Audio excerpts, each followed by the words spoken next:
Hello everyone, welcome to episode 5 of Chess Whiz TV. Let's sharpen your chess. Today we're going to be broadcasting a marathon episode. We're playing in 2 tournaments back to back. The first is a 1-hour bullet tournament, the monthly bullet tournament at lichess.org. And then we're following that up immediately with the 2-hour or 100-minute, it's about 2 hours, the Blitz tournament, which is going to be pretty epic, so let's jump over. Here we are. Look at that. We started the episode without any sound problems. Episodes 3 and 4 had terrible sound problems. I was completely mute for the first minute or two. So we're off to a great start already. Tournaments. LIChess Monthly Bullet today. Starting in a few seconds. Join. Let's get this off the road. On the road.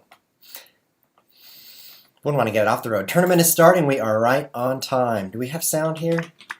Let's see. I think we do. E4, and off we go. First game's against Takeda. He was the tournament winner in episode 2. He took me out several times. You can see he's won 7 times in a row against me. So this won't be an easy game. Definitely the odds are against me. But I'm optimistic. It's a new day and new possibilities. Attack! Exchange French defense opening is pretty drawish usually because positions get pretty symmetrical sometimes, but I just gave away a pawn, so that's not very drawish. Trade. Maybe I can go after his d-pawn. Not sure if the sound is quite loud enough. I'm going to turn that up a little bit. Let's try this. It's going to be tough to pick up that d-pawn from him because he's got a knight covering it. Oh, I have to play really quickly because it's a 1-minute game. Oh, I just gave away another piece. Oh, this is not good. Although he's not taking it, so. Survived. His rook could have taken me on e2. Oh, there goes my queen. Good game. Not off to a good start, but at least the sound is working, right? So the tournament update, the tournament format has been updated now a couple days ago. No longer are streaks worth just 1 more point per game added to the streak. Now you need 2 games in a row. You have to win 2 in a row to start a streak. And then after that, every win and draw has double points. So instead of 2 for a win, you'd get 4 points. And instead of 1 for a draw, you get 2. And a draw continues the streak, which is kind of cool. You have to actually lose in order to end the streak. So it's a pretty good setup. This is my first time playing with this new tournament setup. So we will see how it goes. Interested in playing e5 here. Wow, my opponent is interested in attacking me like crazy. I guess I'll settle with f5. Since he threw a piece away to attack, I would rather just close things up. No longer am I interested in e5.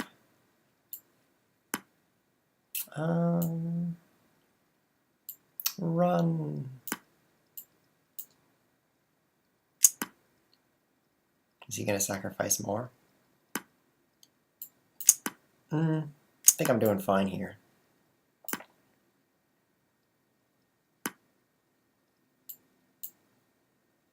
Coming around, but I'm not scared. Looking good, just have to focus. Time is looking good as well. I have plenty of time. He threw away a rook, so now I can't lose really. Cannot lose, that's what I like to say anyway. In reality, anything can happen.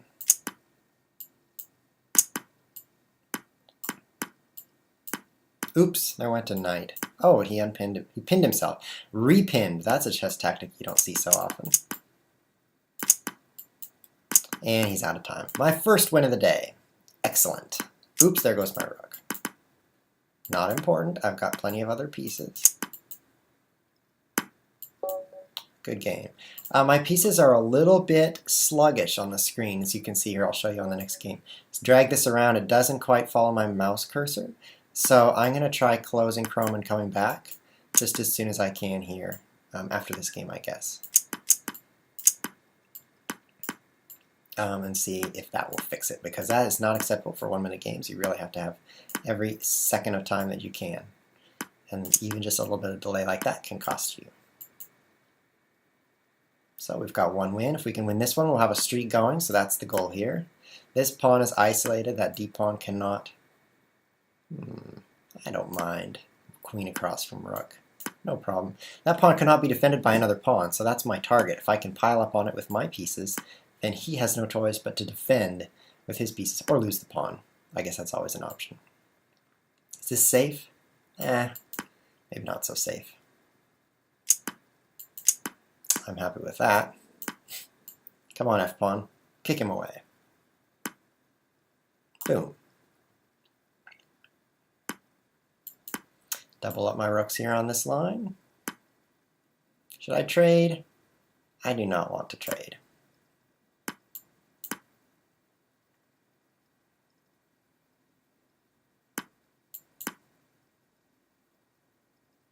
Play some quick moves here. Any good tactics here? I don't see anything. I guess I'll open this up. I don't really like doing it, but I don't like doing it because I get rid of his d-pawn that was so weak.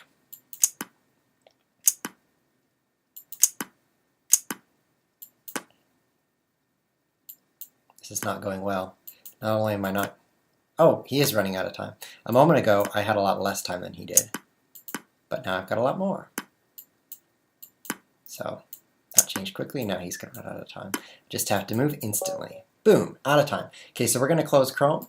Here we go back to the ocean. Switch back to my screen here just so you guys can have something to look at. Now I can't see how to launch Chrome because I'm looking at myself. Chrome. See if this works. Excellent, excellent. Chrome is back. Navigate over to LIChess. I have to ask Thibaut how that's actually pronounced because it's like Lichess or Lichess. Different people call it different things. All right, we're back. Let's get back in the game. Tournaments. Monthly Bullet today. Whoops, that's the wrong one. Monthly Bullet. You joined. I always have trouble getting back in on this. Episode 1, I rejoined the wrong tournament when I left for a moment. That's always embarrassing. So we've got 2 wins in a row now. We can win one more, then we've got a streak going, double points. That's the goal here, but we are playing Terminator, who's done quite well against me in the past. You can see the win-loss record there. Now, if you want to see Terminator taken down, you should go watch King Crusher. He's got, check the forums, he's got a recent post of some Blitz games with commentary that he posted, and he played against Terminator a couple times there. I'm going to highly recommend that because he's a better player than I am. Maybe his commentary isn't as entertaining, but that's for you to decide, not me. But definitely some good chess on there, so go check out his stream and watch Terminator lose. Or you can watch him lose right here.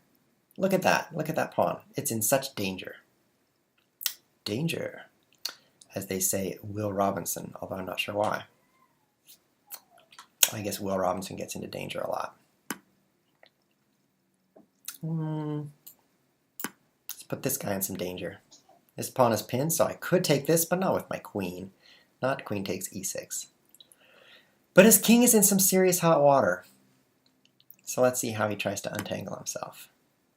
I don't think that's going to cut it. I don't think that's going to get him out of this water. One pawn picked up already. Let's see what else we can do to him. Oh, we can do that to him. Beautiful. Terminator is terminated.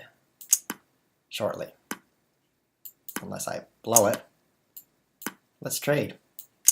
Thank you. Let's lock things up. Let's trade. Thank you. And you're out of time. Oh, sorry, you're out of time. I said, I guess 1 is a lot of seconds. But it's not as many as 14. 14 is a lot more seconds than 1. And 1 queen is a lot more seconds than 0. Out of time. That's 3 wins, and now I've got a streak going. Unfortunately, we saw there Takeda flashed on the screen with his 5 games in a row victory, so it's going to take a little bit to pass him. But we're on the right track. If I can win this one against David88, then we'll have a 2-game winning streak. So that's the goal here. Of course, the goal is always to win, but we should make that explicit, you know. Don't let people wonder what your goal is. G4, should we open that up? That's dubious. Let's get out of the way first. Does he really want to come in on that square? Knight C4, not permitted, aka denied. Queen around, this looks pretty powerful. I like this closed center. It gives me more chances to attack the king side without counterattacks in the center. And now, whoops, can't take that. Pretty powerful looking position. Should I knight down here? Yeah, I will. He can now take d4. Trade rooks, knight takes d4. But I'm willing to allow that because my attack is so strong here on the king side. I mean, look, how is he even going to prevent checkmate? He's not, that's the answer. Well, I'll take that for free, I guess. Disappointing that I have to take a free piece instead of checkmate him. I could have mated him, actually. Queen h7, queen f7 mate. But this is looking pretty good.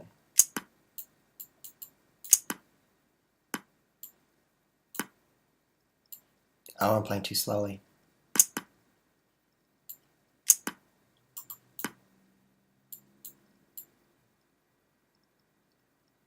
Six seconds left.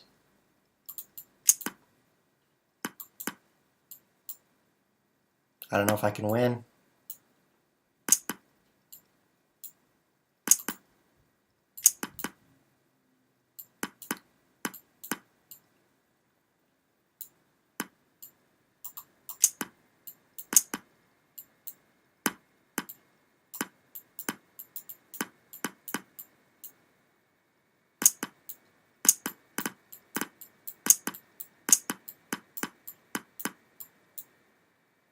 Ah, he ran out of time and I had 0.7. Sorry for the silence there, but I really had to focus and win that game. So I'm now in second place in the tournament, and we're back playing against Terminators. Let's terminate this guy one more time. So there was no discussion there. It was all play fast, you know. Got to focus on that one. Whew, that was really, really close. Should I trade here? Why not? Why not? Wow, that was really close. So I've got a 2-game winning streak now. Very critical not to lose this winning streak because Takeda basically never loses, as it seems. So how are we going to continue not ending that streak? Only by winning. And that's starting to look difficult. I've kind of gotten myself into an attack here. Could be difficult to defend against. Difficult. And I've used up a lot of time. Uh-oh. Oh, this is starting to look hard to defend against. Oh no, how am I going to stop checkmate? If I take that, and then he plays rook h3, then I'm doomed. In fact, I'm still doomed. I'm doomed no matter what I do. I'm actually super doomed right now. If that's a word. Let's try this. He's still going to play rook h3, watch, and then I'm totally toast. Can I escape checkmate this way? No. He let me out. And I have no time, but he let me out. 4 seconds. How did I use my entire minute thinking about that? I do not know. But at least I didn't get checkmated. I resign. Got to get back there and get some more points. So second place, but I ended my winning streak. Barnes has a winning streak and the same number of points. So he's actually doing better than I am right now because he's got a possibility for a continued streak while I just ended mine. Takeda has never lost, so he's definitely lining up here to be tournament champion. What else is going on down here? 2 guys just dropped out. 1 person took 5 losses. Poor guy. I would jump in for some more detail there, but I've got to beat David 88. And I can go do that. Just a good way to start. It's not a bad way to start.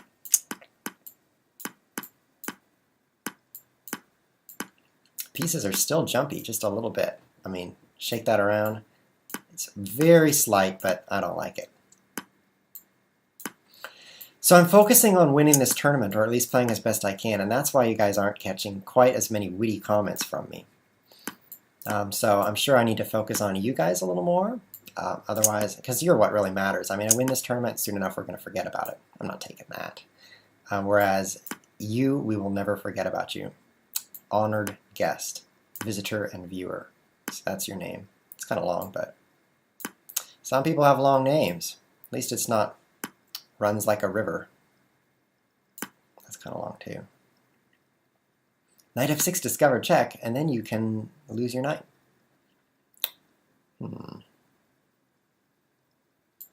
How about that? That's such a bad move that I'm going to play it. The real problem is I'm running low on time again. But we won't mention that part. Too late. Mentioned that part. Switch over here to the E file where we can protect a little bit better. 16 seconds, but we're entering an endgame, so we can...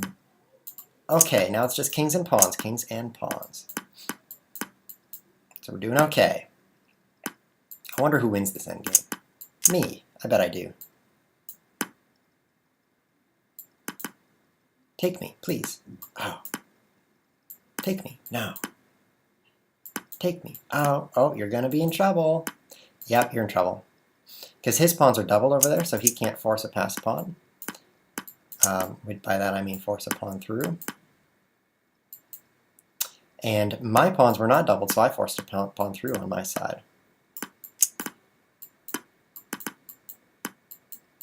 Come on, 5 seconds is plenty of time.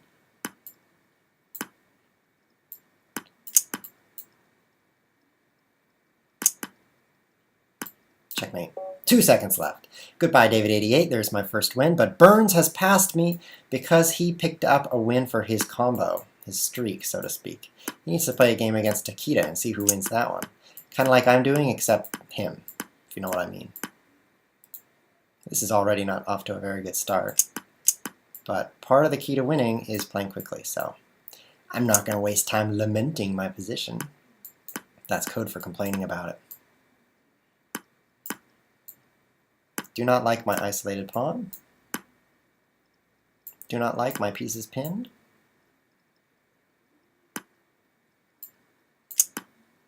I do like a free piece, though. Oh, do not like my queen. Losing my queen. Ah. I guess I should not have taken that free piece on e5. It looked free, but looks can be elusive, an illusion. And in this case, well, they're not elusive. You can pick up plenty of looks. At least if you're me. I get a lot of looks. But an illusion, looks can definitely be an illusion. And we're back to, oh, we're playing barons for the first time. This guy we've got to take down. This will end his streak, start mine. This is what we've got to do. Whew. This is the game right here. If I want to take at least second place, I need to win this game. Because if he wins, I'm set back even more. His streak continues. It'll be very hard to catch up to him. Bring in my last few pieces here. So like I said, guys, this is the monthly bullet. Very historic. This is the first LHS monthly bullet tournament. After this, we're going to jump straight over to the monthly blitz, which is a much slower time control. It's 5 minutes for the entire... Ooh. 5 minutes for something. Take. Then he takes my here, and this is hanging. Not good. Let's kick this over here.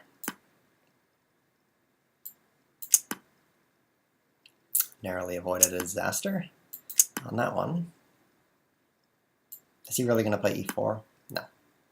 Then I'm going to prepare to stop him. Now he is. Move your knight, dude. Then I will play queen takes g2 checkmate. Highly recommend it. He's running low on time. This is looking good for me. Chess Whiz v Burns here. Oh, I could have checkmated him. I even told you guys I was going to do that. I guess, oh no, his knight's guarding it. What am I talking about? I guess I'm talking about this free pawn. He's in trouble. 5 seconds left. This is my victory. Oh, there it is. Checkmate. You gotta watch your g2 square, dude. Ended his combo. So now I pick up one of my own. Oh, another game with Takeda. This is my chance to show that 9-0 does not always become 10-0. Knight. Castle. Fianchetto. Or as some say, fianchetto. I'm not sure what the difference is. Trade. Very drawish position here. What's he going to make out of it? Probably a win. I don't know how this guy does this, but he takes these drawn positions and then he just beats you. Or at least me. I don't know what he does to you guys. I'm guessing he beats you too.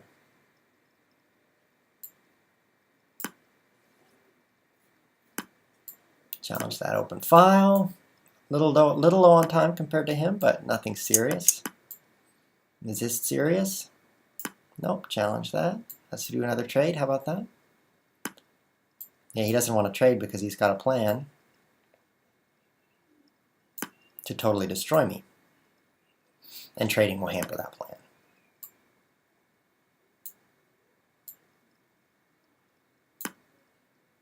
Doo, doo, doo, doo. 18 seconds. Oh, this guy's just going to crush me on time. So disappointing. 14 seconds? How's this running out so fast? Does he have some kind of time warp tool that he's using? No! Night fork tool. Same thing, right?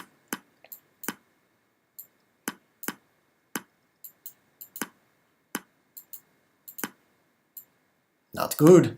Oh, there goes my queen too. I give up. No! I had that. I mean, I was doing fine, and then I just gave him his 9th win in a row, and his 10th win in a row against me. He definitely has my number. But I'm not telling you guys my number because I do not need spammy calls. Oh, didn't notice that was the Petrov's defense, and I could have just taken on e5. Because I'm so flustered after that last game. Okay, now that is a sign of being flustered. He maybe should have taken my bishop back. You know, when you're trading pieces with someone, it's good to be responsible and finish the trade. And not just, I don't need that rook there. I want to use my other rook. Not recommended to just undo your last move, but I just picked up a free piece, so what's the harm? What is the harm? No harm. There we go. Pin. See how you like that, pal? How do you like having your pieces pinned? It's kind of hard to, it's a hard pin to get out of. He can't kick my bishop the way you usually would in a pin, because he's already played b6, which he did because of his low rating. I guarantee it. Low ratings cause b6. It's kind of a cause and effect thing there. Now I can't explain that. Not even 1254 can explain moving a pin knight. That would have to be more like 900.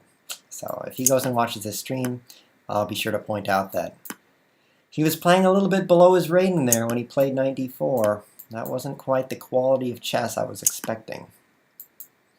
Would you like to trade rooks? Oh yeah, I'm in a tournament, so I want to win really quickly. Guess I'll go checkmate him right now. Ready? And checkmate. Okay, let's get on to my second win so I can pick up a combo here. 4th place, I'm now losing to 1846 as well. Everybody here in 2nd, 3rd, and 4th has 1 win. So if I play one of them, and I did not, I'm playing Tamir Kar. So I've got to pick up a 2nd win here if I want a chance to take anything better than 4th, really. Well, there's still 37 minutes in the tournament, so anything could happen. But if trends continue, I really need to win. Create some good trends here. This is a particularly long tournament, 37 minutes, because it's the monthly. If you play in the Bullet Daily, it's much shorter. I think it's 30 minutes. Versus this one is 60 minutes, so double the length of tournament in terms of time. In terms of games, it just depends how awesome you are, because the more games you play, the better you do. If you win, I guess I should throw that in. If you win. Look at that. My rooks are on the open line. His rooks are doing weird things. Oh, and he wants his bishop to be trapped. Okay, if you insist. If you really want that, then I will trap your bishop. Ask nicely. Oh, do you want to give me a free pawn? Do you insist on that? Can I change your mind? What would you like to give me free next? A free bishop, maybe? A free rook? That's an interesting difference. Much different than a pawn or a bishop. Oh, a free queen! You're definitely keeping a nice variety here. And another free knight.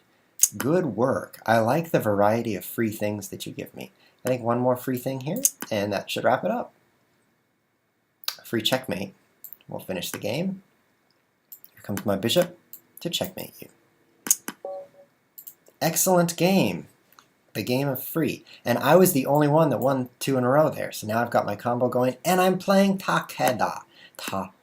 So I've got to win. Got to win here to get anything out of my streak. Okay, guys, I'm going to go quiet because I have to play fast. This guy always runs me low on time and then wins these drawn positions. So it's fast or nothing. I guess it's fast or slow, but we won't mention slow. We do not want slow. I'm keeping up so far. What should we do? I guess take over this this file with both my rooks. He didn't like that idea, so he traded. How about another trade? See how drawish this is? Everyone's got all their pieces. Nothing's happening. Well, nothing much is happening.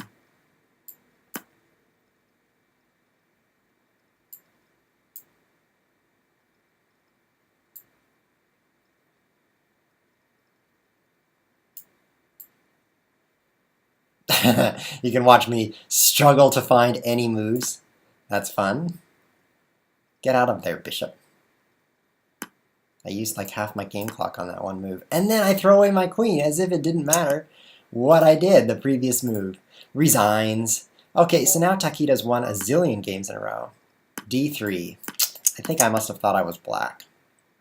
It's always so discombobulating to play against that nemesis of mine, Takeda. Maybe I should just ask him how to pronounce it instead of just changing it every time. I really want to win this game because this guy's one of the players with the long streaks in the tournament. Or not long streaks, but he's doing really well. He's one of those guys that I want to take out so he doesn't beat me in the tournament. Let's pull this knight back. Definitely not recommend it. But I want to kick the knight away with a pawn. Oh no! A tactic wins a piece against me. Get away! That was a nice fork. Can I win while being down a piece? Certainly. Pieces are not necessary for winning. That's an old wives' tale.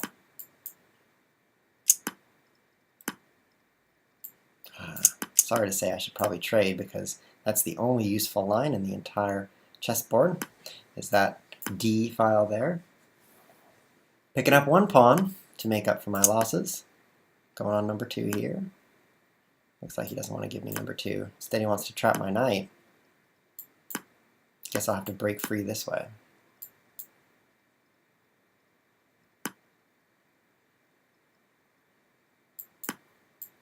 Close that up, get some passed pawns over here, time's running low. This is how you win when you're down a piece. Defend over there.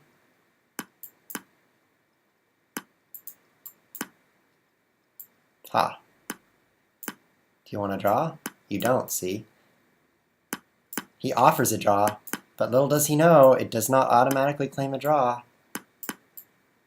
Which is something Thibault's probably going to change because of this. Time out. See, this is so horrible. The guy should have had a draw. We repeated the position 3 times. But he has to click the little button in the corner that says claim a draw. And it disappears really fast. If you make a move, it's gone. So if you have to move fast, it's gone. And that means it's basically impossible to claim a draw when you're almost out of time. Which is why I kept repeating the position. I knew the site kind of had that defect, and I knew he was low on time. So I'm not below winning in a slightly nefarious fashion. It's not below me. Interesting opening. He's coming to checkmate me. I don't want to be checkmated right now. How about in a few more moves? Bring my bishop around to that hole that I created for my king. Man, this guy doesn't let up.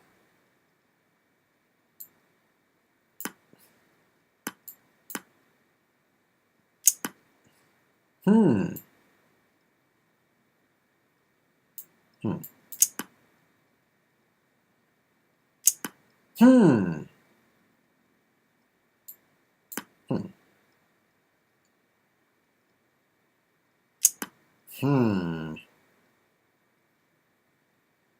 That was not a good sequence. I have been terminated. How's my tournament strength? Down to 5th place. This is one for the history books. And let's put it on the back page that no one ever looks at. And then, oh, that was good. And then let's glue it to the page behind it so that no one can see it. That's the kind of result I'm getting here. Well, I'm tied for 4th. That's pretty cool how it puts 4 on 2 different people because they both have the same score. Instead of saying, well, your name comes first alphabetically, you know, C's pretty close to A, so ChessWhiz goes ahead. Instead, it's not like that. It actually puts 4 for each player, which is cool. Oh, thanks for the pawn. I'm feeling kind of bad after that loss, because it's always discouraging to get a super strong attack played against you, and then just get, you know, well, lose is what I'm trying to say. Losing is discouraging. But this game's going much better. I've already picked up a free pawn. Take my knight, please take it. I like trades because I'm ahead. Let's trade bishops now. Thank you. Oh, this is beautiful. Strong center, extra pawn. Got my pieces active. That looks safe. No problem with having a queen staring a rook down, right? I do that all the time. And pick that guy up. Jump over here. Looking pretty good. Goodbye. Let's trade rooks. More trades is more better. Which is a great phrase if you want to look intelligent. Just say more better. Because obviously it's not less better. And everyone will be impressed by your skills. Your linguistic ability. I wonder if I should have taken that queen for free. Well, this checkmate's not bad either. 26, 26, 26, 28, 28. It's really neck and neck for second place. 64. This guy has not lost. I can't even count all those fours. But I'm really happy to be playing someone who can't even spell controller. Control. It's probably controller. Because if he can't spell, obviously he can't play chess. I would have loved queen h5 check there instead of knight f3. But I did not think he would be taken with the pawn because it's such a bad move. I really thought he would take with his knight, which would prevent that. So I just moved really quickly, assuming he wouldn't make such a mistake, and I cost myself that opportunity. A free piece over here. Going for an attack, so let's bring some pieces over to defend. Let's give up a rook in order to neutralize this position a little bit. He's got some problems in development. This knight is really useless, and this rook is beyond useless. So I think with that kind of backward progress, we're doing okay. Maybe I should get this queen off this line. Don't have a lot of time, so. Oh, a free rook. I bet he'll give that to me. It's not immediately obvious that he moved there. He gave it to me this way. That's even more surprising, shall we say. This position could not be better. Bishop in here. Pin that. Oh, that's not castling. Try harder next time. Castling would have been kind of nice for him. But that move was not kind of nice. Oh, queen takes bishop would have been good. But that's not bad either. Man, I am missing so many good moves, and the only reason that it's okay is because he's missing he's giving me way more opportunities than I'm missing. I could miss like 90% of his opportunities and still pick up a lot of free pieces. And I have 8 seconds. So let's make a queen here. Oh, you're out of time. Too bad. Too bad. Quick jump into the next game. We'll play Vex. And if we can win this, that's 2 in a row. And then they're going to pair me against Takeda, we know, because that's what this tournament does. Counts your wins, and if you've got 2, go play the champion. That's not actually true. Just by chance, this has happened over and over and over and over. Check. Look at that tactic. Look at that. How's he going to get out of check? Only by losing his knight. Good game. Instant win. It's kind of like instant coffee, except it tastes a lot better. I wish there weren't such a thing as instant coffee. In fact, maybe there's not. In order to exist, you need at least one instance, and perhaps the last instance of instant coffee has just now been destroyed. I wasn't watching it closely. Could have happened. Certainly there's someone on Earth who would love for that to happen besides me.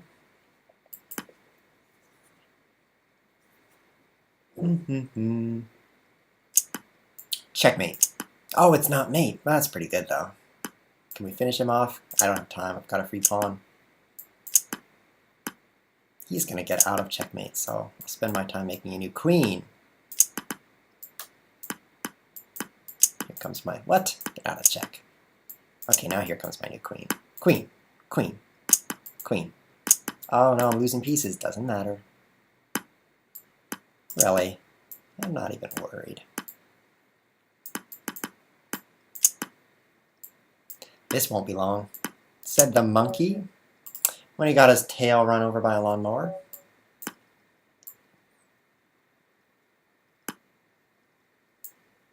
German 1-1. The cool thing about this guy, this German 11 guy, is that he's played more chess on this website than any other human being on the face of the planet. That's right, why don't you guys click on players over here, and then look, I don't have time because I'm playing a blitz game, a bullet game, whatever it is.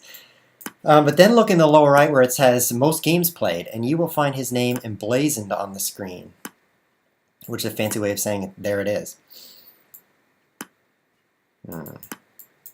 And that's kind of cool. The sad thing is, you start out with a 1500 rating, and after playing his 31,000 games of chess, he's gained 1 rating point. If that's not sad, I don't know what is. That's like 1/30,000th of a point per game, is how much he's gotten per game. Pretty low return for your time. Let's not go further into that. It is so sad. So sad. This is not good chess for him. He should be bringing out these pieces, and that's going to cost him because his king is stuck in the center for too long. Check. What will you capture with? That? Check. Check. I'm sure there was a better way for me to capitalize on his king being so century. But this works because I've got these extra pawns, so it's hard to argue with what works. I'm going to need my king to finish him off, though. Let's bring this king over here to these pawns. Rule of chess is in the end, when there's not very much left, use your king. If you're not using your king, you're doing it wrong, so they say. Out of time, but you're lucky you're out of time. I was going to mate you. Third place now and just 2 points behind second, so if I can beat David88 one more time, and my track record's pretty good against him, then I will have my combo going and I can take second in the tournament. That's now my new goal, since this guy who's won a zillion games in a row doesn't look like he's about to give up first place. Let's trade bishops. And now let's come out here. Oh, a free pawn. Not really free, giving him my free pawn too. I'll do it anyway. He didn't take my free pawn.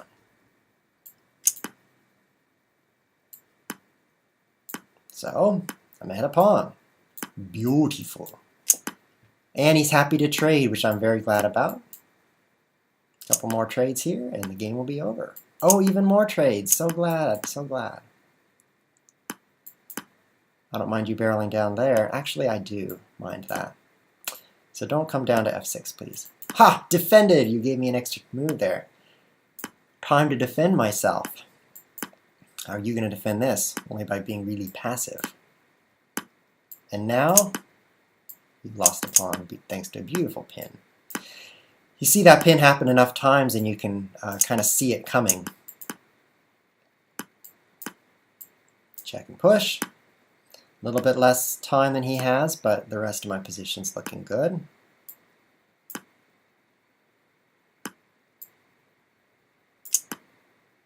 He's in stalemate if he can throw his rook away.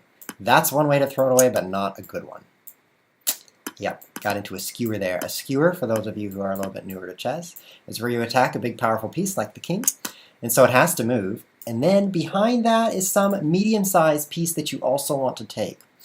So in that case, I checked him with my rook. He has to move out of the way, and then the medium-sized piece was his rook.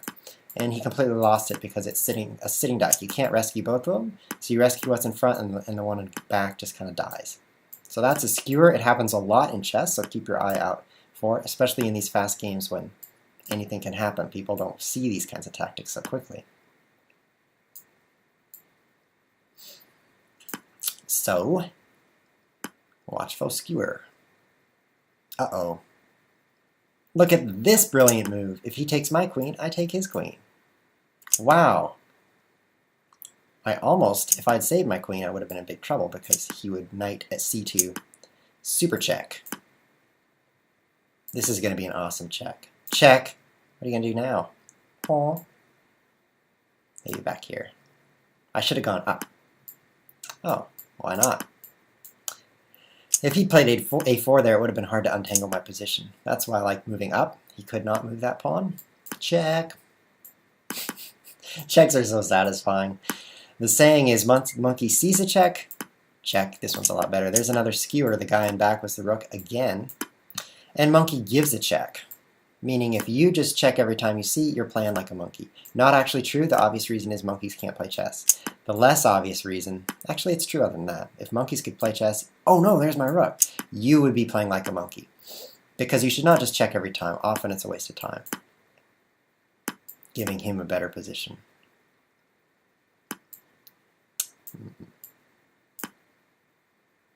16 seconds. Got to play pretty quickly here. But I've got a lot of extra pawns, so it won't be hard to take the victory. Actually, it might be. Ha! That'll slow you down for a while. Boom, boom, boom. Did you catch this queen? No, you didn't. Check. Move into really safe squares here. Because when you pre-move, you don't want to throw your queen away. But if there's somewhere where your queen definitely can't be captured, look at that! I've taken the lead with 7 wins in a row. And Takeda has never lost, so definitely going for second place here. 20 minutes left in the tournament, so my win is definitely not secure. In fact, Terminator has won even more in a row than I have. So when I face him, I have to beat him one more time. And then I've probably solidified my position in second place, if I could beat Terminator. Of course, I do have to win all my other games, but basically, the way to win this tournament is to not get paired with Takeda. And that's how Takeda is winning. He never plays himself, and that's how he does so well. Sounds a little weird, but it's true. Think about it. I would like to trade bishops, because that's a super bishop over there on b2, and mine's a lame-o bishop. You're going to push e5. That'd be so mean. Well, we'll find out. Mine's a lame-o bishop trapped in behind this pawn. So that was an excellent trade for me. Let's trade some more. Oh, a free piece instead? I won't complain. A lot of free pieces in this tournament. I mean, if you ran a little algorithm to see, look at all the games of chess that were played this tournament, count the free pieces, I bet it would be like over 1 per game. So many free pieces. Lots of mistakes being made. Move up here, just in case I get to checkmate him with queen takes here. Didn't work, but let's not lose heart yet. Oh, I didn't even mean to do that, and it was a brilliant move. Wow, I should accidentally make great moves more often. And he is accidentally making horrible moves. That being the worst one. Good game. Oh, Terminator lost. Let me guess. He played... Let me go back to that tournament. Back to tournament. Where's the button? See, this is... Oh, thank you. I can go back to the tournament. Where is he? David 88. He lost to David 88, so that was his undoing. And now, 54 to 42. How did he lose so many? How did I get so many? I don't know. It was pretty close a moment ago. Throw some pawns out there. But this is looking pretty good for second place here. Looking very good. Second is even better. I'll take that. I would love to play this amazing fork, right? Queen a4, that worked last time. But this time it's not check. Get out of here. Go back there where I can fork you. Okay, now play d6. Come on. Oh, come on. I want d6 so I can play my brilliant fork. Guess he's not going to do it, so I'll just go out there anyway. My center is so strong. Look what you can do with a strong center. That.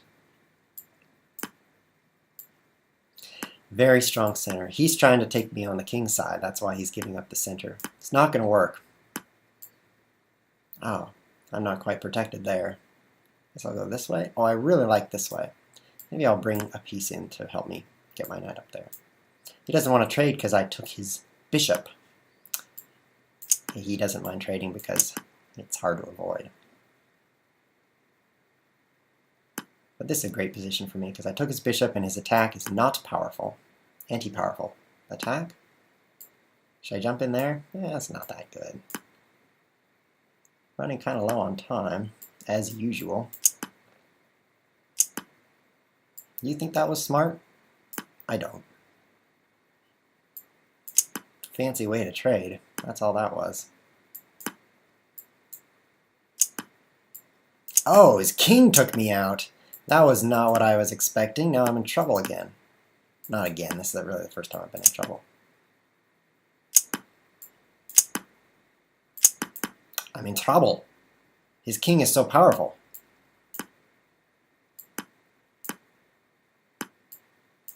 Good, he's not using it.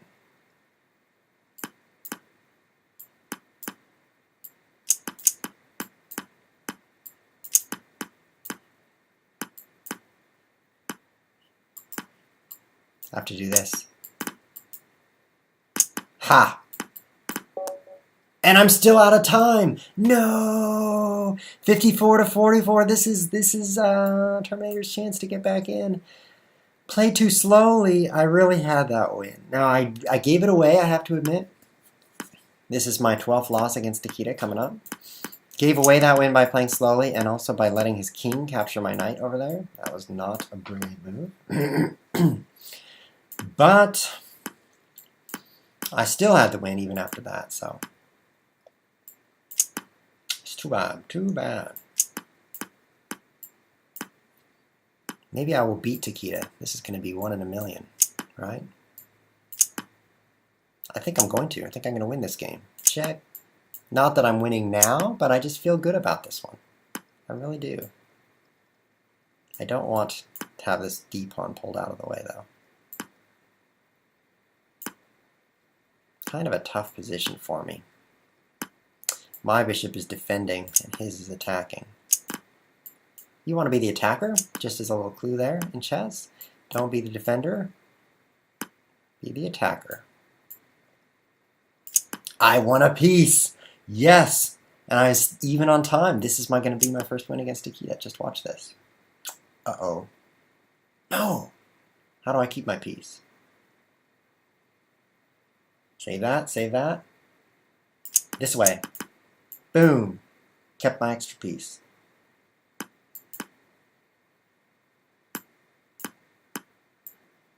Whoops, can't move that.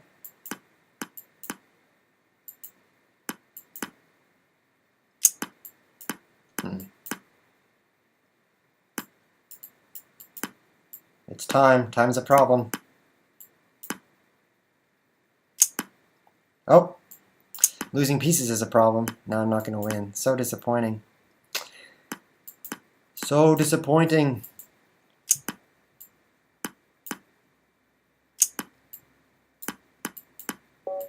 And I'm out of time. I had a free piece. That was my chance. Oh, now I'm 12 losses in a row against the guy. Oh. How does he have 104 points in that tournament? How many games do you have to play? If you're getting 4 points each, let's just say he got 4 points every game, which he didn't quite, because his first 2 games he didn't. 104 would be 26 games. This guy's a monster. I think the way he's getting all those points, by the way, Thibaut, if you're watching, or whoever is running the tournament rules these days, he's not playing fair, because he's playing against people who take one look at his win streak, take one look at his record, and they resign on the first move. My theory is that still gives him the win. Excuse me. And then once he has that win, he moves on to the next game. How else could he have 104 points? I'm kind of in denial about that. But that's my current theory. I'll have to investigate that. Right now it's just a guess. I don't want to take that. Excuse me. Excuse me. No, I do. I mean, I like those double pawns for him. It's kind of weak pawns, don't you think? I do. Let's see what I can do to him. Oh, a free pawn. Now I'm going to win. You can't just give up a pawn like that and then think, oh, I'll be doing okay. Right? You give up a pawn, you lose. Of course, there is the clock to worry about. That's what I'm worried about right now. Got this. Don't even worry. I'm worried. He thought this might save him, but it just doesn't work out.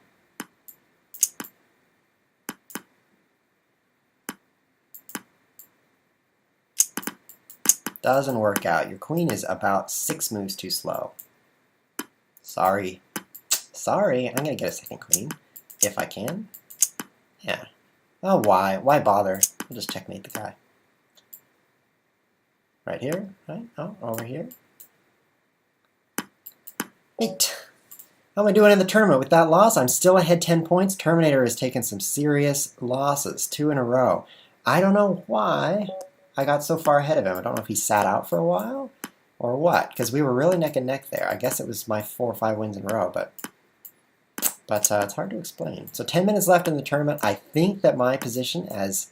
Close that up, right? No, I don't think that's a good idea, because this crazy attack he's playing is exactly that. It's crazy. Should be interesting here. I'll close that for you. Move out of the way. Bring in at least one piece before I go for the attack. The rule of thumb is bring everything in before you attack. But as a compromise, you could bring in one piece if you're really excited to attack. Don't listen to that. Bring in all your pieces. Check. He's being crazy. Oh, goodbye, rook. Good game. So he's trying to attack on the king side, stir up trouble. I think that's this guy does this a lot. He just focuses so much on the king side to attack there, but he neglected some important things, like using this knight, using this rook. Those are some important things that he didn't do. Kind of in trouble here. Maybe that will save me. Yeah, that worked pretty well.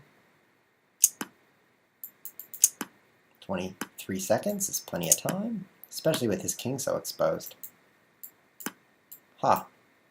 Look at that. If he trades queens, the only pieces that he will have left are pieces that he has never moved.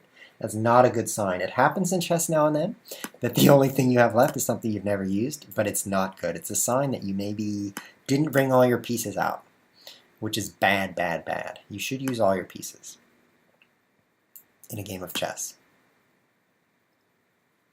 Like I'm doing. Now, I don't mean all your pawns. I mean this guy over here. I'm not saying I need to move this pawn. I'm talking about pieces, not pawns. I'll use this one. This is going to be a pretty brutal checkmate. 3 major pieces in the middle of the board. Ouch. So I think I'm just as likely to take second and not third as I am second and not first, which is extreme because Takeda doesn't slow down. He now has 112 points. 112 points. In second place is like 50-something or 60. And that's me, second place. I'm not that far ahead of third, but I feel quite confident. Queens are off the board, so I'll do it. Normally, you know, castles on opposite sides of the board is pretty dangerous. Definitely want to get your own attack going here. And then open up this line for him? It's like asking for trouble. But my theory is with no queens on the board, no trouble will be had. Because the queens are really the danger here. Oh, this knight's kind of dangerous.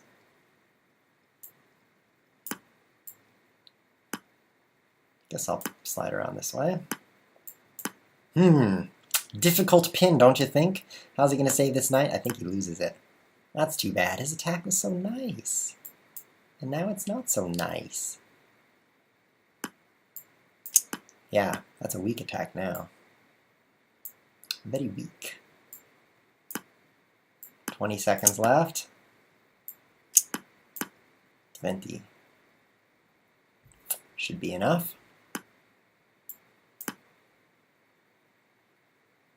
Should be good here.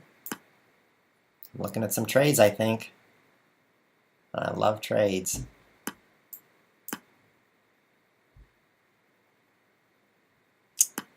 Oh, that's not trades, that's free rook.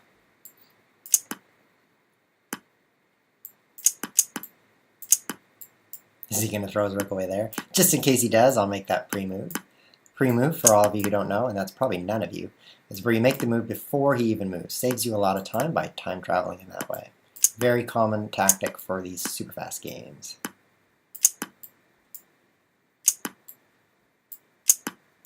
Let's make a queen over here. 5 seconds is plenty of time. When you've got this many extra queens, checkmate. And out of time. I should get 2 points for that. Oh wait, I did. 4 points. So I've got my combo going again. Only Barons has a combo. So see this person just lost.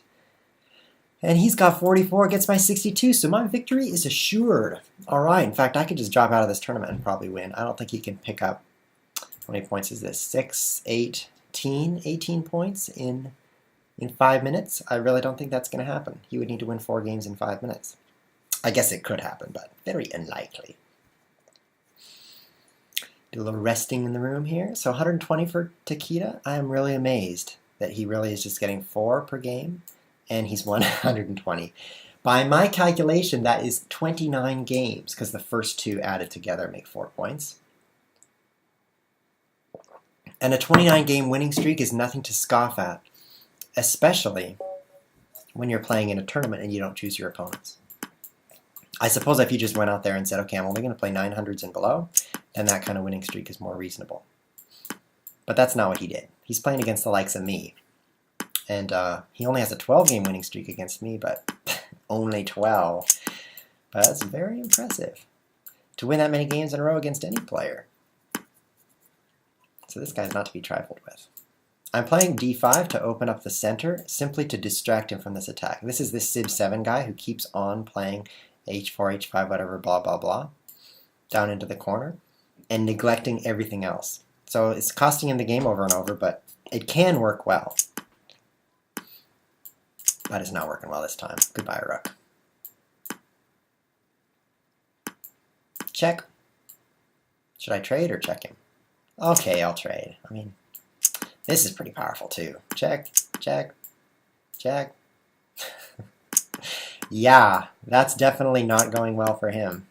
Not even an understatement, and he resigns. So with that extra 4 points, jumping up to 66, I can definitely not be caught.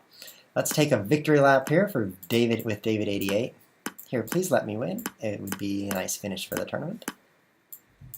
Although it really doesn't matter. I've got second place locked in. You know, I'm not super excited about second. I'm not going to take that. I'm not disappointed. Second, I feel like, is a good result against this kind of tournament.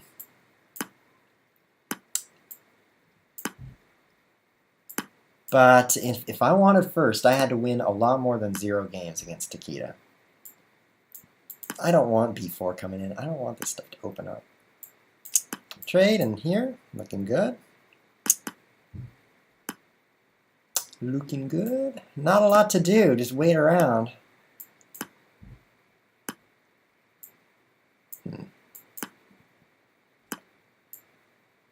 What are you doing?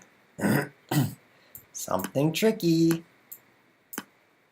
Fine, I'll take that. Stop moving.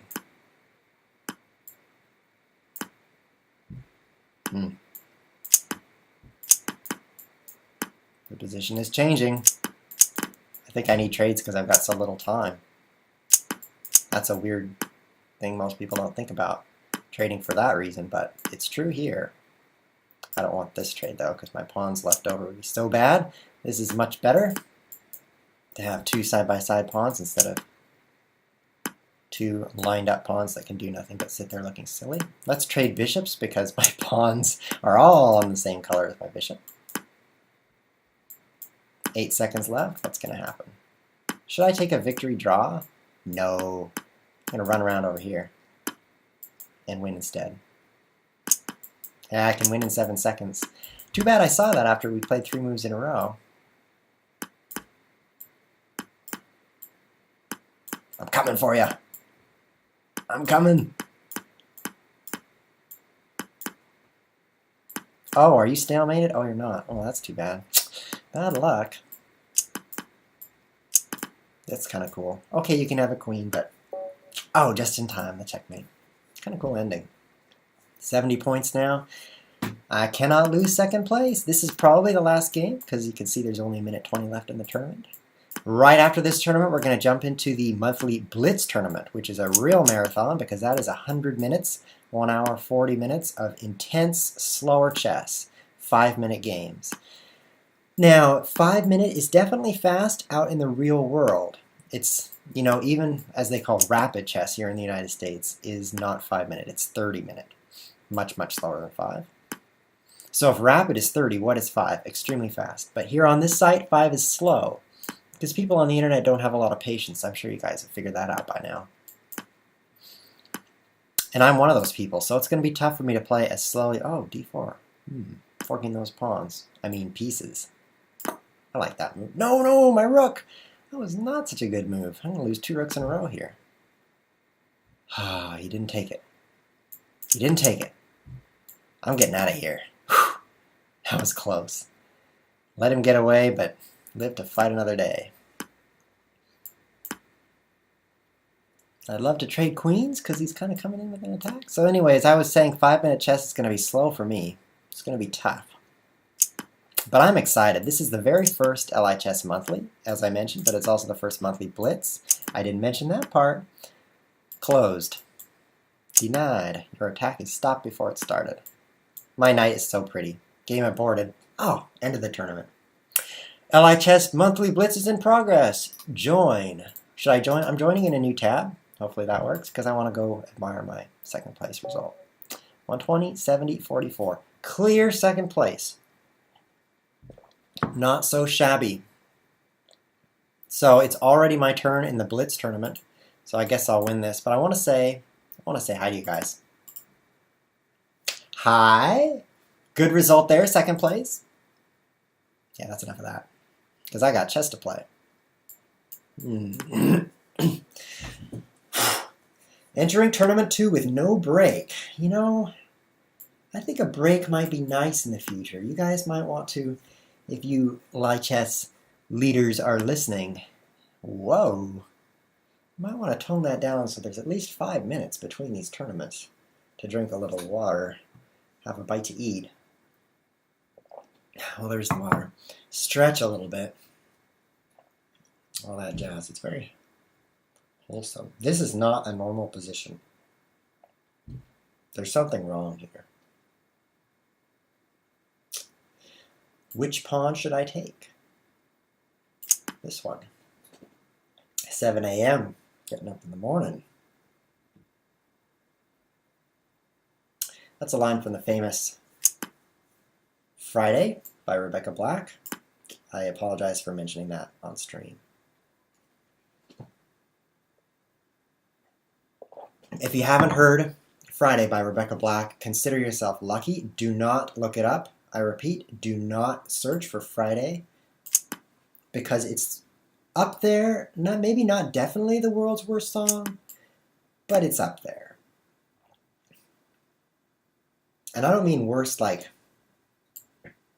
you know, some kind of parody or some kind of joke. It's worse. It's just literally worse. It's just literally such a bad song. But I better stop talking about it, or you're going to look it up. Don't look it up.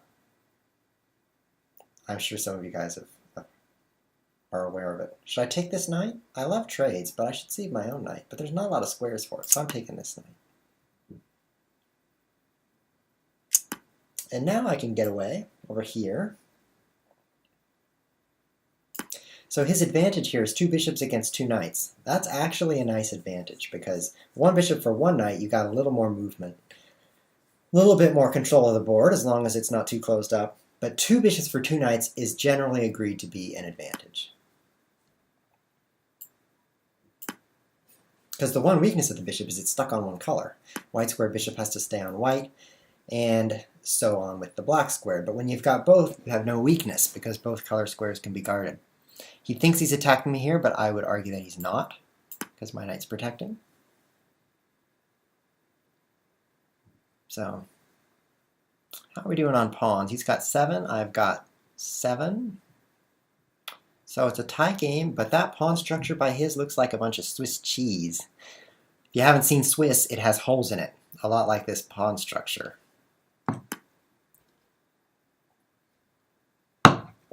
He gives up on that attack. Now I get to jump out here and attack his pawns. This would not be quite so possible if his pawn structure were not so bad. So bad. Castles. Queen down here would be cool, but I can't fly. Taking this pawn would be pretty cool. I really should bring out this knight. It's horrible of me to not be bringing out my pieces. Because he's castling queenside, we're on opposite sides of the board. I'm going this way. Opposite sides means fierce attacks, and he's already ready to go with this open line. So there's certainly some danger for me. But now that I'm ahead of pawn, yep, here comes checkmate number 2, right? I think I'd better just bring out my other pieces. I can't just go this whole game without my queenside knight and rook helping me out. Here comes, oh, and this pawn pushes to f4, it's going to be Dr. Scary. I guess he goes by Richard.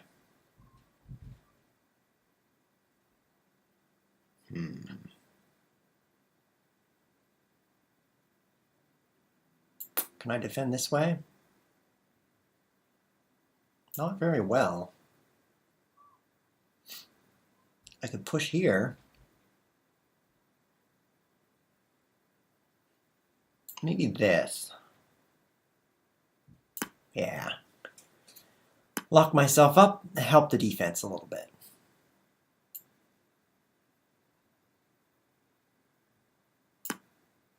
Funny position indeed, but if I can hold it together, then I can win. His king's pretty exposed too, and he hasn't been able to do anything about that. Bishop here for him is quite powerful, because it sears down on this one diagonal that he's bearing down on. But he didn't do it. I'm glad to see that. Oh, I could capture. I could capture and be okay. Open up that discovered attack. Delicate position, but I'm going to go for it. Maybe he'll let me take his queen. After all, it's a discovered attack. Maybe he won't discover that attack. Would be nice. Where's his queen going to go? No matter where it goes, I could trade rooks, and that'll neutralize a lot of the problems here in this position for me. So I think I'm doing really well. I think I can win this game. Let's jump over to the tournament. Open a new tab. See how people are going. Someone's already won twice. Clarky, the main forum mod, has won once. That's pretty cool. Terminator is playing in this tournament, and he's won once. So is German 11. That's pretty cool. Recognize some of these names. And altogether, we've got how many people? Doesn't say anywhere. Doesn't really say. That's too bad. Oh, right up there. Look at that. 27 people. That's a good-sized tournament. Although I was hoping for even bigger tournament, considering it's the monthly. Still not bad. One of the bigger tournaments here at LI Chess. How about this? That'll fix my pawn so beautifully. Yeah, I can't resist that move. He's going to capture here. Then I could take this with check. Oh, he's falling apart. He needs to move his queen somewhere that protects this bishop. That's going to be there. Now this move, oh, this is deadly. So deadly. Not only am I attacking his queen, but this is the only escape square for his king. So I throw my queen down here and it's checkmate, and game 1 is over. That's what's about to happen. So there's no avoiding it. A little more water. No avoiding it. He is going down. And that's going to be game 1. Checkmate. +0. I got 0 points for that win. That's what happens when your rating is about double your opponent's rating. So, ready for game 2. Dream come true. German 1-1. I come in TV. I don't think English is his first language, because I come in TV is not something I would say out loud. I'm playing against Ubi. Play the game. All right.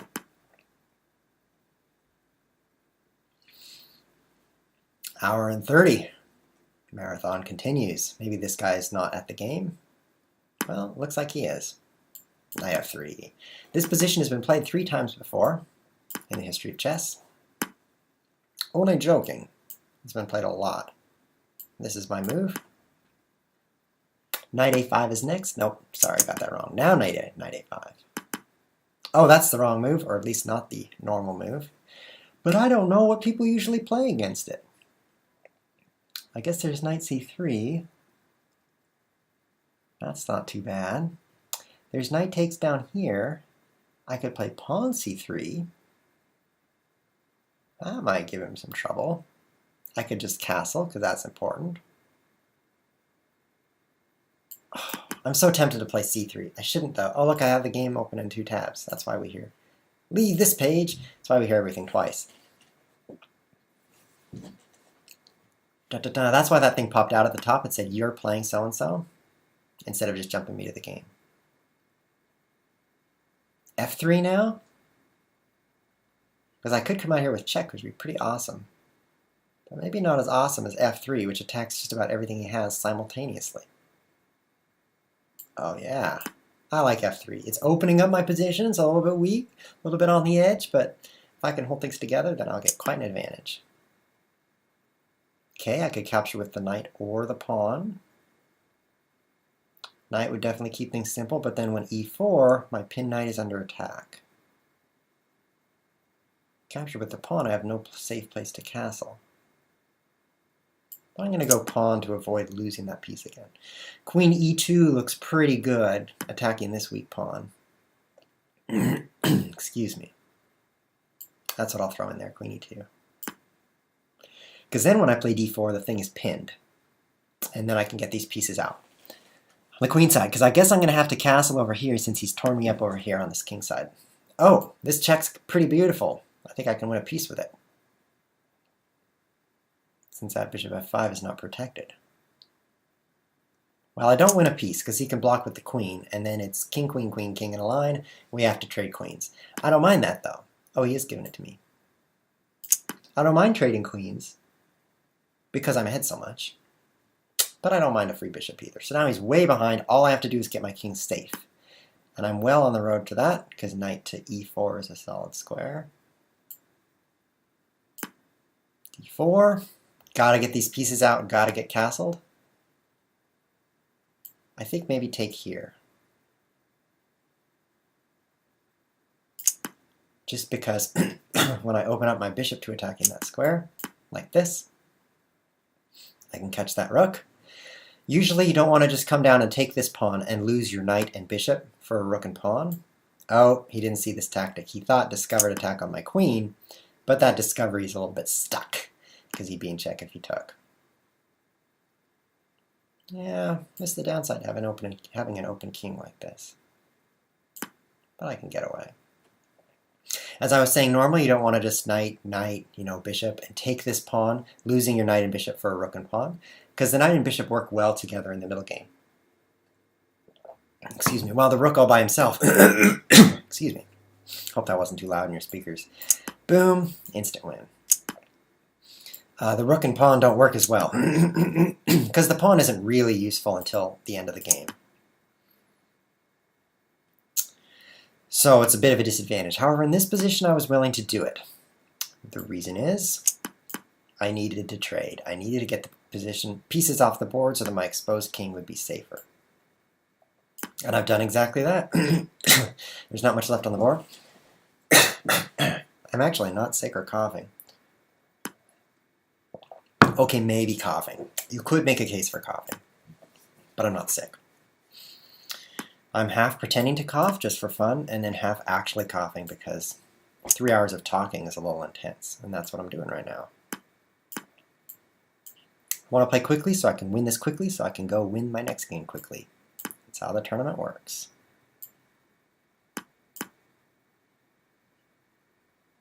So I'll just be playing instantly from now on.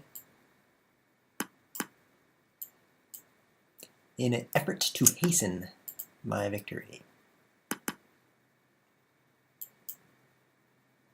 Probably shouldn't pre-move everything, especially when I've got a checkmate potential here. And by that I mean checkmate on him. Checkmate. Yeah, pretty beautiful. And I win 0 points for that.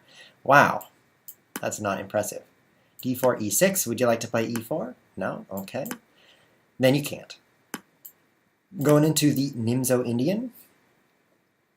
Named after Nimzovich. Usually white doesn't play so aggressively as to pin my knight in the face of my pin.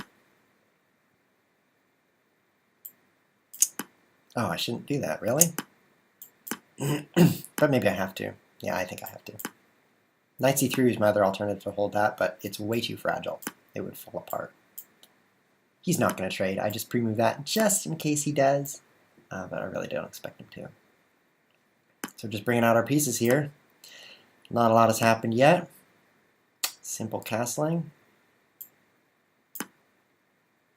Nice slow time control. Plenty of time to wonder what the best plan is. I want to play c5.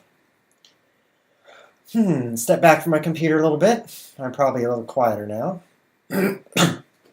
Excuse me. I'll play c5, but that pin on f6 could get more messy, and this rook across from my queen. Let's get off of that line. Anytime a rook is facing your queen, you've got danger. No matter how much is in between, there's just the chance that it's going to come back to bite you. I kind of like c4 now, or c5 I mean.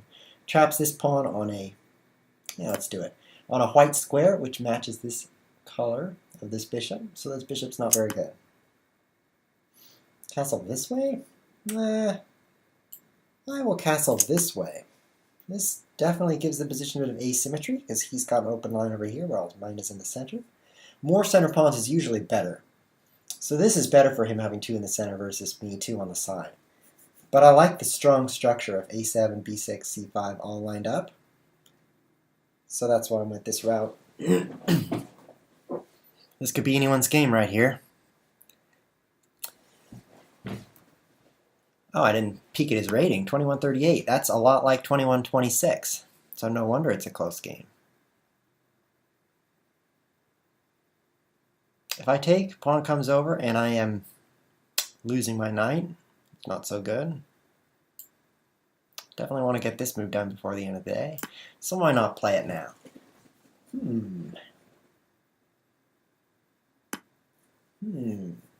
Oh, his queen is across from my rook now. Who's in danger?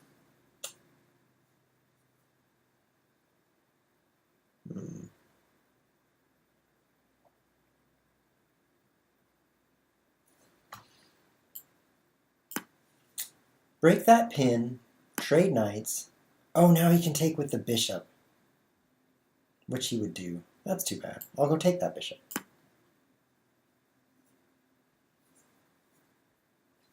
Three minutes left. Wow. What a slow tournament compared to the last one. So much for my strong line. He's hitting me right at the base, which is, by the way, the rule of thumb. If there is a pawn chain, which is what this is called, each one guarding the next, then you should attack the base of the chain, because no pawn is defending that.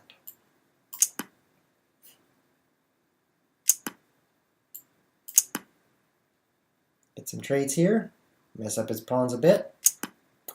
Not only are his pawns messed up, but he's left with a bad bishop versus my good bishop. Well, it's kind of half and half, because this is dark square, so that's nice, but this is light square. So it's some of each. I'm feeling kind of cold here in my chest shirt. It's a t-shirt. Short sleeves is not the order of the day when it's cold outside, which it is here. Might be warm for you there. But it's pretty chilly here, maybe 55 degrees. Since I live close to the... I don't know where. I forgot where I live. Sorry, guys. This guy's taking so long. Let's jump back to the tournament and see how people are doing. 4 wins already for Riaz62. Vitus has 3 wins in a row. Clarky's also played 4 games, and I'm way down here. I've played 2 games. So I need to be finishing more games. More faster. Which is a lot like more better. So if you think more better will impress people, try saying more faster. People will be blown away by your grasp of the English language. As in, I need to play more faster to win this. I took his bad bishop because it was escaping. And because his pawns are so confusing. I'm sure he won't figure them out. In fact, this could be a problem for him. This pawn is pinned to his king.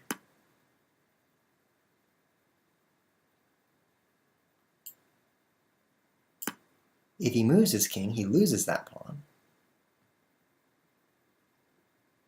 Pretty problematic.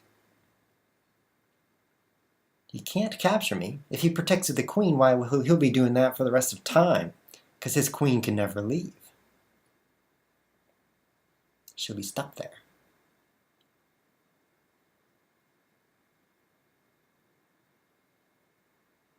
He's thinking about that now.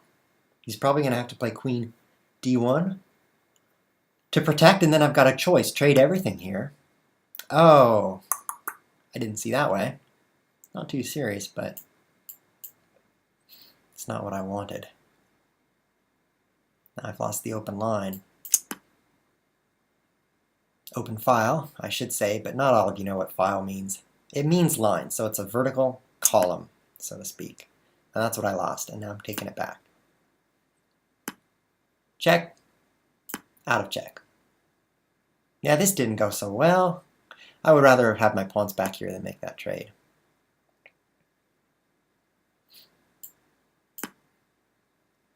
He's going to open up my king for infinity checks.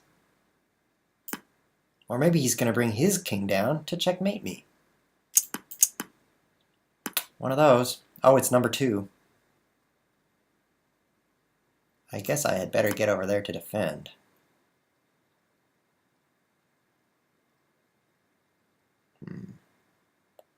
Now that I've got this passed pawn, my position is better as long as I don't checkmate myself. Which could happen. I mean, it's very delicate over here in the corner. Wow, gotta drink some more water.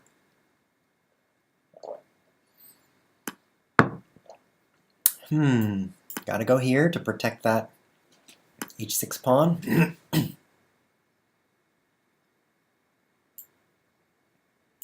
Yes! He cannot win this because queen g5 checkmate. Force him to trade, then this pawn's going to be a big problem. He cannot trade queens. Oh, he's going to lose. He's going to lose.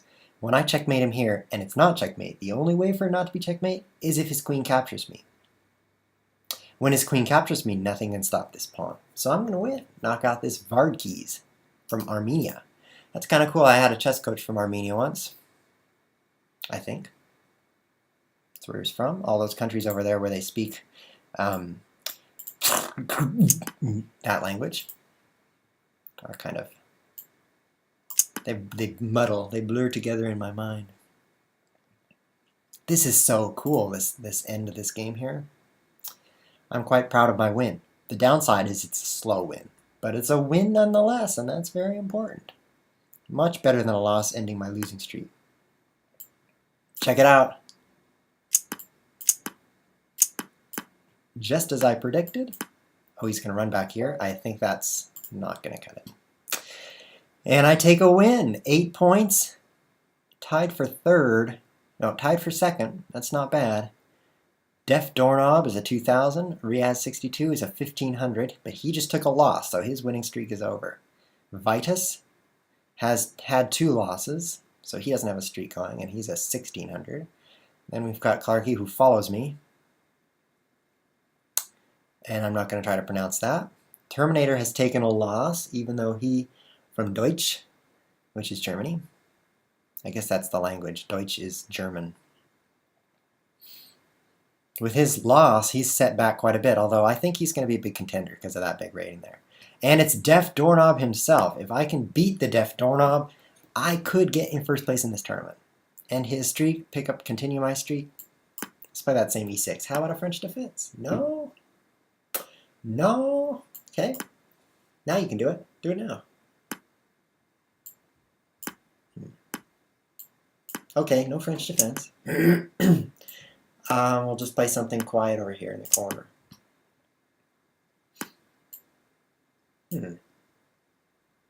E5 maybe? Yeah, a d5, sorry. Now he cannot push his pawn to whence he wished. Where he wished. Capture with a pawn, how about that? Interesting. Capture with a bishop. He's going to get e4 and eventually. I'll go pawn. Fight back strongly in the center.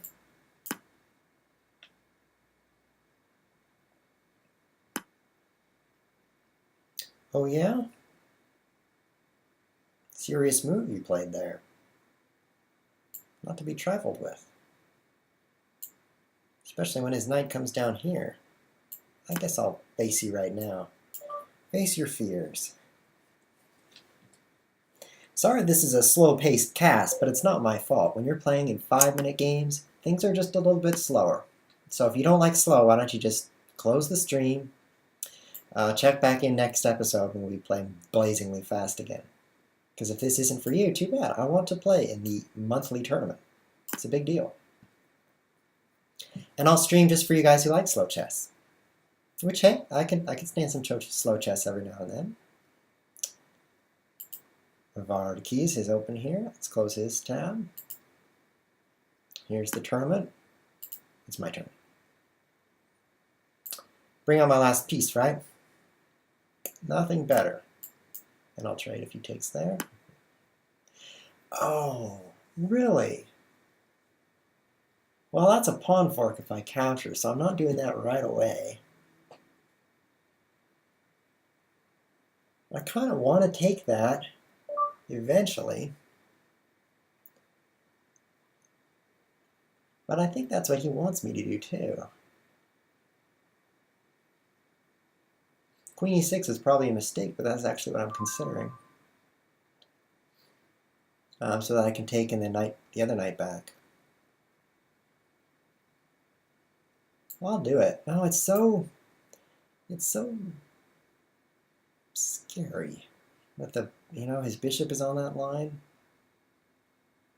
I better not play it. I better just bring my pieces in.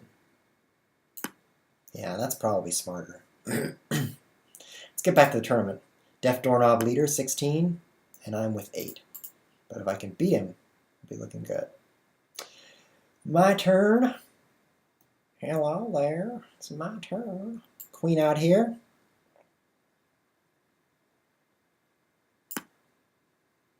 His attack's starting to look kind of dangerous. With this f-pawn up, he's got a lot of space in the king side. So he's starting to think about how to attack me. And the way to counter an attack on the side is to strike back in the center.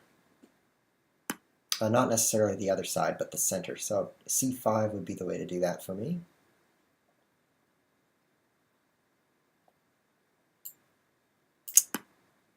I'm going to trade.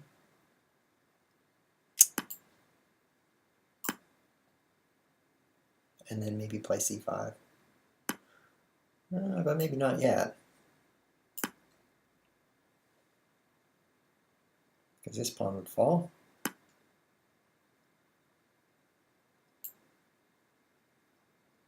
He's going to have to trade here. Because I've got way too many attackers on e5. And when he does, this is a horrible hole for him. Horrible square that no pawns can attack. So I'm liking my position, positionally speaking. Knight comes up. He'll never play e4 now. If he doesn't do it now, which he cannot. So I'm going to shift my rooks over here to this. What is that move about? It's kind of a surprise. I guess he's working on how to get more attackers here to e4. Knight e4 now. Not the most potent.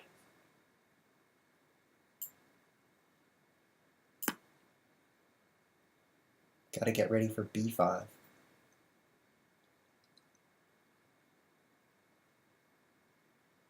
The marathon continues. Oh, he's right on that diagonal.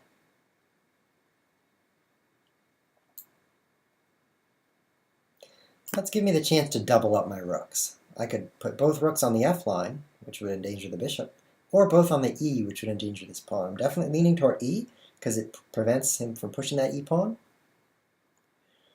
which would neutralize the weakness that he's got right now with that backward pawn.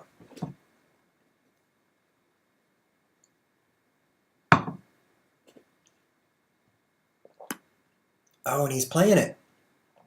Can you really do that? I don't know if that's safe.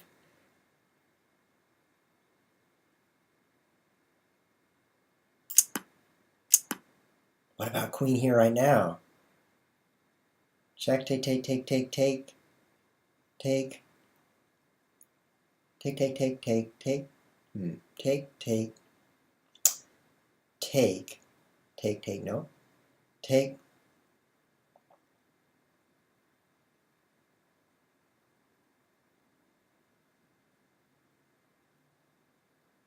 No. Thinking about how to win his queen along this diagonal by sacrificing my rook on f3. Take, take, take, take, take. No. So maybe queen here right now. First thought. Take, take, take, take, take. Take, take. That's pretty good. Only 34 seconds now. I used the entirety of my spare time on that move. So now I've got nothing left. And I have to play really fast. Really fast chess. We'll trade bishops if he takes there. Then we'll trade rooks. Or not. This could get deadly since I'm pinned.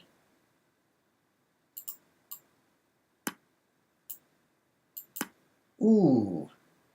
Scary, scary. And only 24 seconds. Please take me.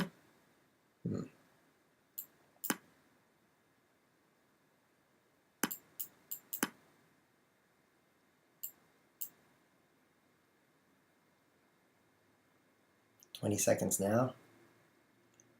It took too long. Oh, and I'm checkmated. No! Queen d5 is checkmate. Ah! That pin was the death of me. Pin was the death. Who's that? Woo, looks like a great turnout. You're doing pretty good, Clarky. Indeed he is, but Def Doorknob is doing the best. Here's my next game. Against Vardkeys again. Well, I guess I've ended my winning streak, so why not lose again, right? This is the time to do it. There's still an hour left in the tournament, so anything could happen. Let's play another Nimzo Indian. It's probably Nimzo Indian, because who would say nah? Only an American. It needs to be Nimzo. Kick that bishop. Of course he's not going to trade, but... Oh, he trades?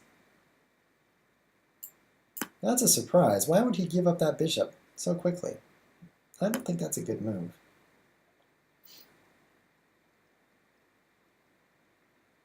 Of course, I guess I might be doing the same thing with my trade.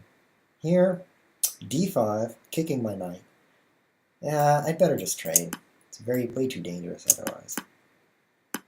Bishop there. Yep, okay. Safe game. Def Doorknob in the lead. Chess Whiz down here tied for 4th with a zillion people.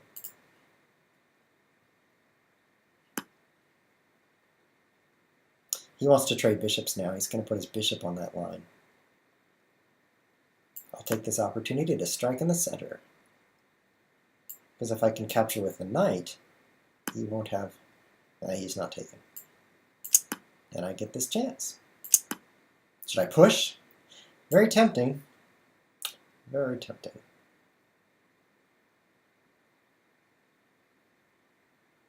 I'm going to do it. What's the harm? A lot of space here in the center now. And then I'm going to f5, maybe f4, g5. Going to roll all those pawns at him. Hopefully I can close up this center when his pawn comes forward. We get some way to close it up and not create any open lines in the center. And that will help my kingside attack to be more decisive. I won't be distracted by it. Keep wanting to jump over there just to see what's going to happen. Because I want to check out my competition. We've got Riaz, he's got 1 win. David88 is picking up a combo here. He's got 3 wins in a row. German 11 as well, and it's my turn.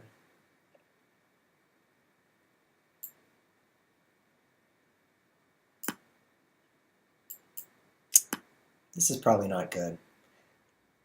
With this open line now, my attack's not as strong, and this pawn is kind of weak. Kind of weak. I probably should not have pushed it down there, but it was just so tempting.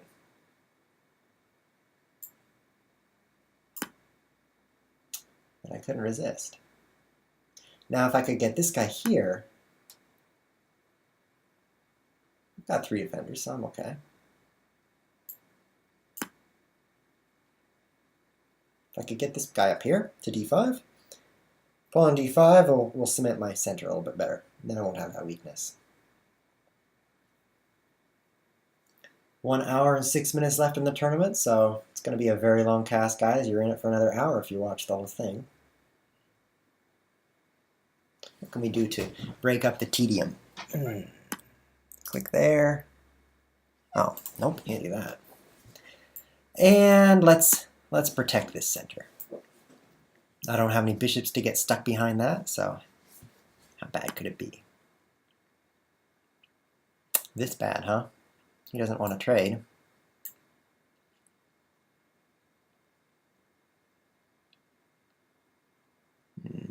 My king is on this line too.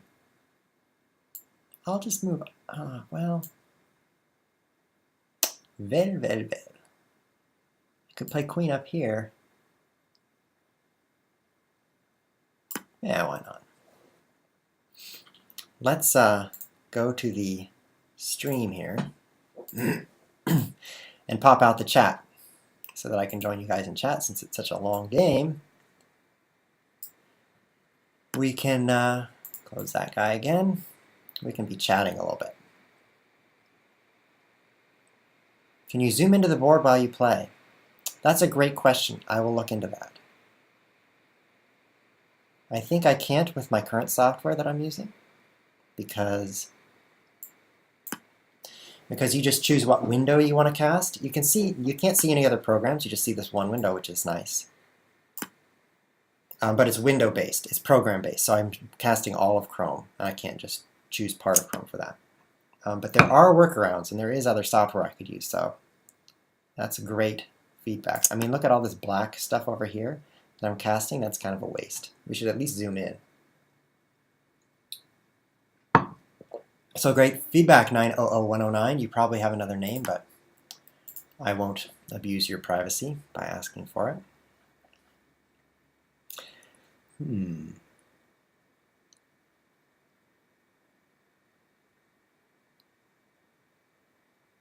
Should I move this knight? Go for some trades, relieve the pressure a little bit. Knight over here. It's not that great of a square for my knight. But when all the rooks trade, yeah, let's do it. Let's trade rooks, everybody. Oh, this is talking to me. You guys can't see this stream, by the way, this chat. So Ustreamer says, or 900109 says, can you zoom into the board while you play? That's what I was talking to about the software. Ornikar says, congrats. He's talking about my result last tournament when I took second. And then he says, I'll add the break for next month. And that's the break between tournaments. So thank you, Ornikar. I appreciate the break. Of course, that's probably Ornikar, because Americans don't know how to pronounce things. Knight in here. Let's just keep hopping around. Down to a minute 30, so running a little low on time. Last game, I just about ran out, so that was no fun at all. He's going to barrel in on this pawn. Not looking too good, actually. I can't hold that pawn, so I've got to stir up my own trouble.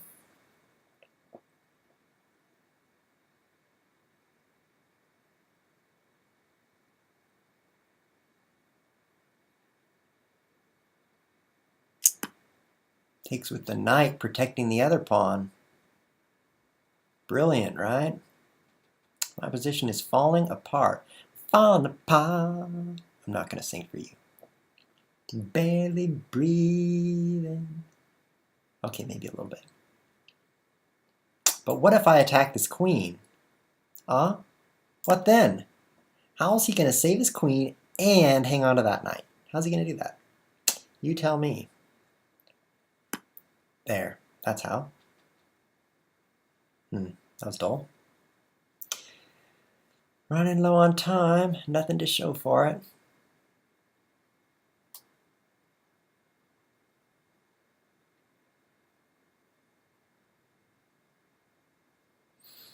"30 seconds. I'm going to go checkmate him real quick. It's my only chance.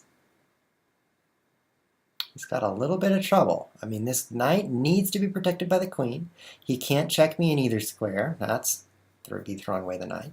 So he can't quickly resolve that. Oh, except that way. But I can continue to push him around. Don't get to think through my moves too much now. But a checkmate is coming with knight e2 and then queen f1.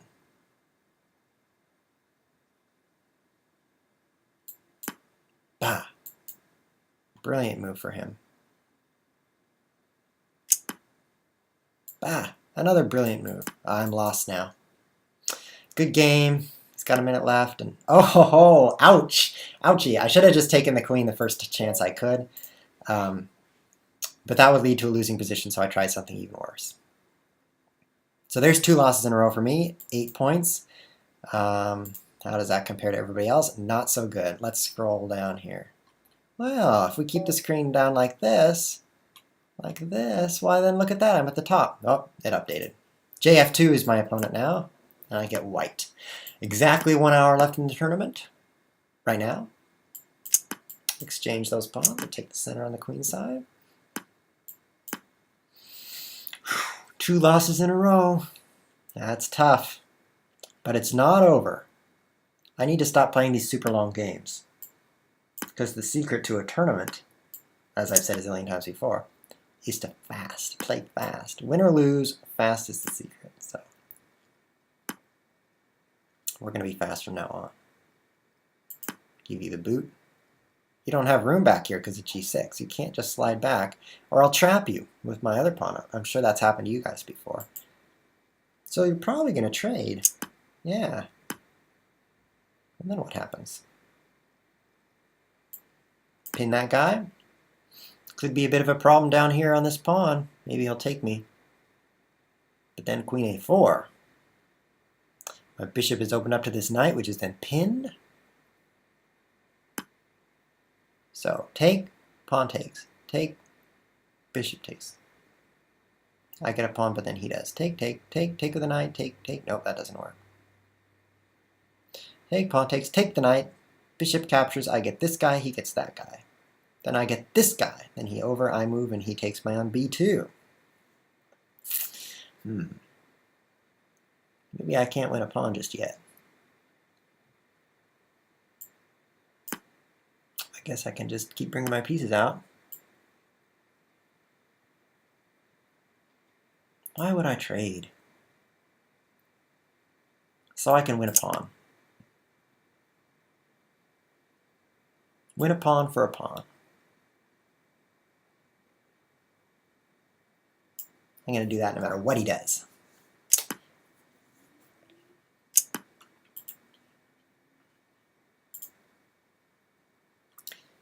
Knight, queen. I take a pawn, you take a pawn. Pretty even.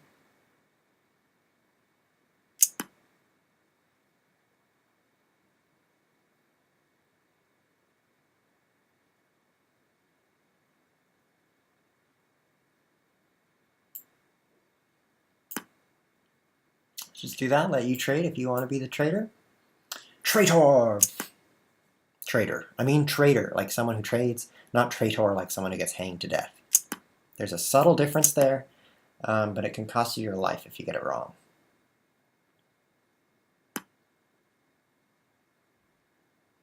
I like my bishop better than his knight because it's an open position. No pawns in the center lines at all. Hey, controller. Hey, you should go spell your name right, controller, too, if you're watching the stream. And if you're not watching the stream, well, thank you anyway for watching the game. He's probably not watching the stream. He just jumped in to say, what's this Cheese Whiz guy doing? Because he didn't look closely at my name. That's not cheese. Like I was saying, I like my bishop. I think it's a nice advantage over that lame-o knight, because it can't quickly cross from this side to this side of the board. That's the left to the right for all you dyslexic people. Whereas my bishop could jump around in one move all the way across. So bishop is an advantage in a position like this, where the position is open. Thinking about trading, and then rook e8 check, and rook e7. And it's all rooks, which is drawish. But I like the attack I get on his king. The saying is, all rook endgames are drawn, or endings. That's literally the saying. All rook endings are drawn. Now you would say, how can all rook endings be drawn? The answer is they're not. But that's the saying, because most endings that you think you would win because you're ahead of pawn, you actually don't because there's rooks. And this is an exactly good example of that. I've got an extra pawn. So you'd think, oh, easy win, right? Just make this pawn into a queen down here. Not so easy. I predict I'm going to win this game because I'm always optimistic. But I think if two highly skilled computers or two highly skilled humans were playing this position, it would be a draw, even though I've got this extra pawn here. Kind of weird.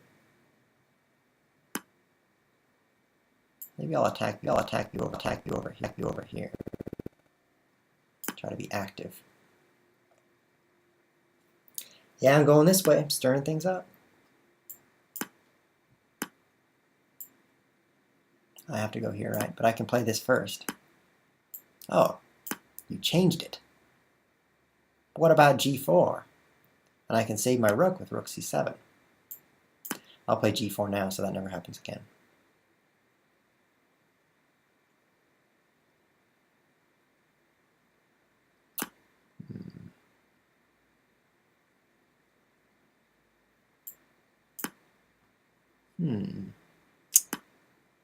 Oops! This is where we hope all rook endings are drawn. Because this rook ending just kind of turned disadvantageous.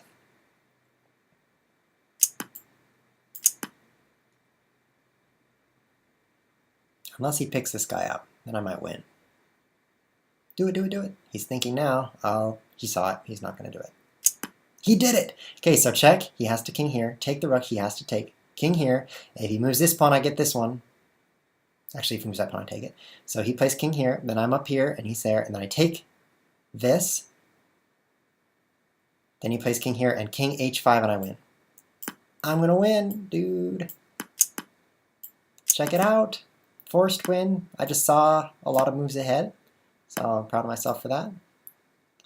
Oh, he changed it up a little bit, but doesn't matter. Oh, he can draw.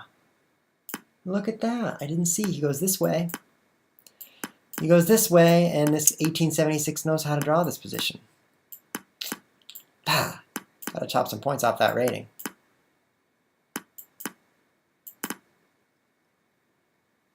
Maybe he'll forget how to draw. You know, minute 34. He knows how. He knows.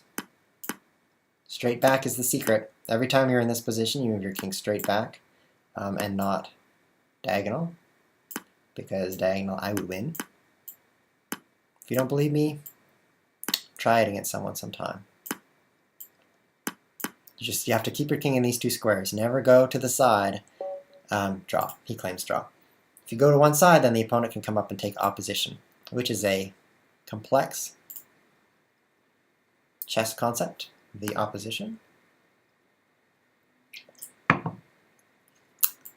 I'm sure most of you know what it is, but if you don't, you should go research it because it's a useful endgame concept. Well, this is a twist. Usually I do not get this kind of center as black, but my opponent is giving it away. I was excited to play e5 here.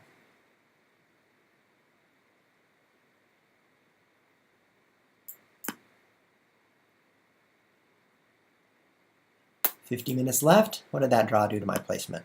Down here, horribly low. Def Doorknob is not ending his winning streak, and David88 is doing well too.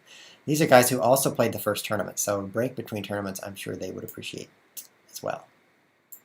I'm going to capture here so I can claim a huge center. And by huge, I mean enormous, giant, gargantuan, extravagant, fantastic, marvelous center.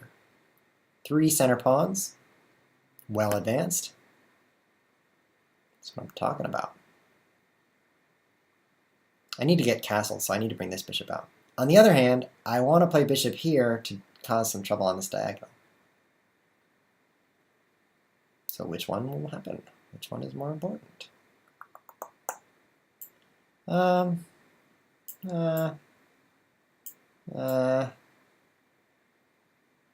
do this one. Probably not even a good move. Probably the best place for my bishop is here. But I'm constantly moving my bishop out too far because it's so tempting. And now I'm going to pay for it. Bishop back, take, knight takes, bishop takes, queen takes. I'm okay, but my center's ruined. Or queen b6. Take, take, take. I lose a piece. I guess I have to play bishop back. That was horrible. See, he got to teleport his queen over here for free because I moved my bishop too far. The right move would have been bishop e7 instead of bishop a6. Then this would not be going from bad to worse like it is. Oh, this is sad. Not only that, but this guy's rating is quite a bit lower than mine, so I'm going to really take a hit when I lose. If I lose, mind you, but also when I lose.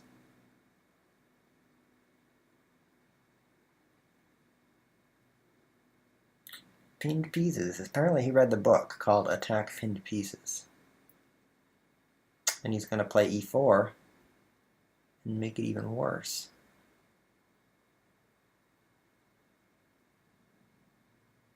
Oh, this is terrible. I don't think I have any way out. I cannot escape.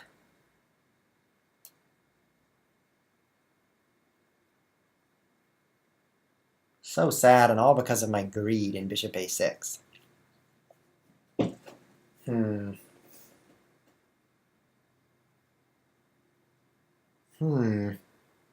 You guys see anything? Tell me in chat what I should move. No, there is nothing, and that's why we see nothing.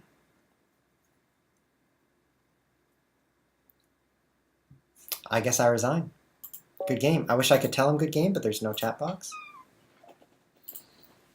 Stay on this page. I'm playing Clarky, and I can't say anything to him. But he is watching the stream. You can pull this chat down here and see Lamerson is beating you, Chess Whiz. Bring it on. Haha, and he opens with d4. I bet he made that one up himself. d4 is never before seen. Oh, I'm off by 1 square. That's c4. That's called the English opening. It's been seen before. So, knight f6 says you can do anything but push this pawn up to e4. Oh, and now you can do that too. Oh, he's going for a little bit different position than everyone else has played against me so far this tournament. He's not taking the center, but I'm countering him not taking the center by me not taking the center. Excellent counter. No one has the center. I'm sure that'll throw him off. Knight in here. Oh, he took the center. What a weakness. What a weakness he has revealed. If he's thinking about f4, if he's thinking about this pawn up to here, then I'd be worried. But I don't think he's thinking about that. Of course, he's watching the stream, so yeah, he maybe is thinking about it now, if you know what I mean. So maybe I shouldn't have mentioned that. Can you imagine playing a tournament game where your opponent's sitting right there and you're telling him everything you're thinking? You don't have to imagine it. It's happening right now. Trade. So this is the same kind of stonewall attack that all my other opponents have been playing on against me, except it's completely reversed. It's the c pawn instead of the f pawn, and so that makes it completely useless. It's not the attack that it is on the king side, because our kings aren't over here. So this extra pawn in the center on this side of the board doesn't cause the same kind of trouble for me that I've been having in my games where they get an e5 pawn and start bearing down on the king side. So one rule of thumb is when your pawn chain is pointing in a certain direction, you should play in that direction. So in this case, pointing to the king side, so I want to play on the king side. The reason is I've got more space over there. I'm really crammed in on the queen side with this pawn. So I'll go king side. I'm going to flow out and attack him over there. I already have an open file for my rook. I'll slide my queen over.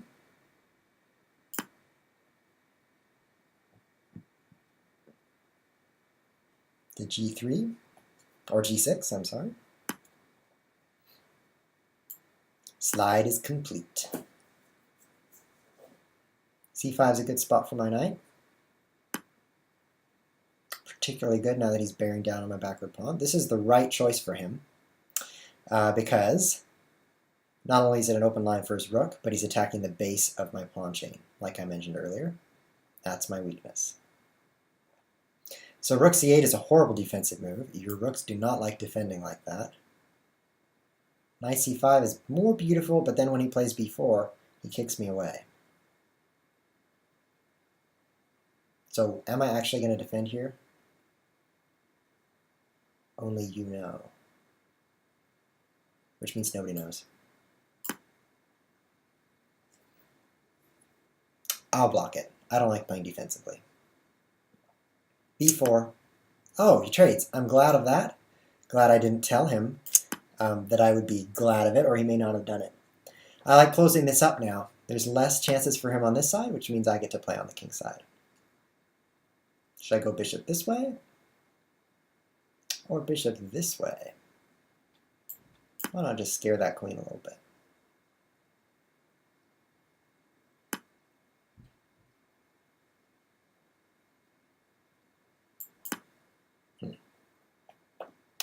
Making my bishop a little worse there. My attack has not had the momentum I was hoping because he's countered on the queen side much too quickly for me. And look at that, more attacks on the queen side.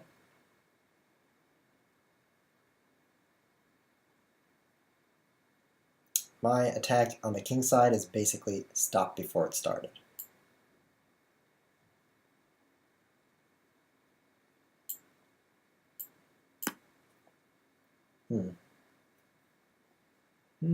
Not going to tell him the best move here, or he might make it.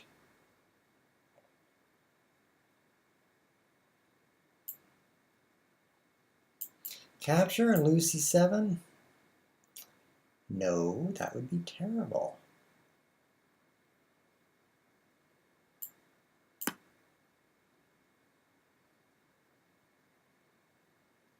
Fiddle around on the king side with my queen. Yes, that would be awesome. He should have taken that knight with his, taken the bishop with his knight, I believe, so that this attack would be complete. As it is, I'm able to zip back here. He didn't see this check, I think, where I can hit his king and rescue with my bishop. Because if I couldn't recapture with bishop, if I had to use pawn, my center would be ruined, completely destroyed. So I'm so glad I was able to swing around there and protect everything.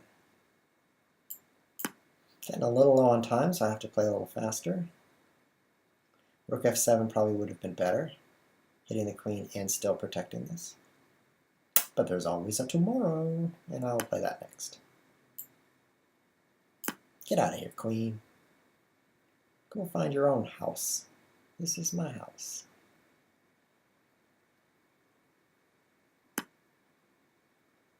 Oh, he wants a trade. Well, too bad. I don't want to trade. My attack is finally getting off the ground once I get my rooks here on this f-file. It's going to be tough for him to defend. Ooh, throwing away the exchange. What's the trick? What's the trap? What's the catch? I don't know. You'll have to show me. I could have even captured with my queen if I so desired.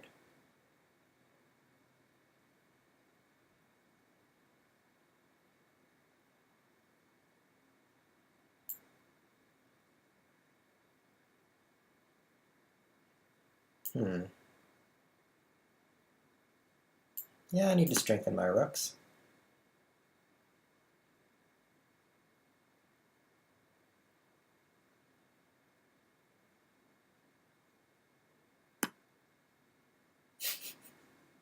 Little dangerous, right? Yes, very dangerous. Not so good to get in a pin like this. We saw me lose a couple of games ago by getting my rook pinned on this exact diagonal to my king. But this won't be quite that brutal, I think. My queen's out in the boonies, but his is too. My opponent offers a draw. He thought he could perpetually check me. But no cigar. That's how he likes. See how he likes that check. Not so much, eh?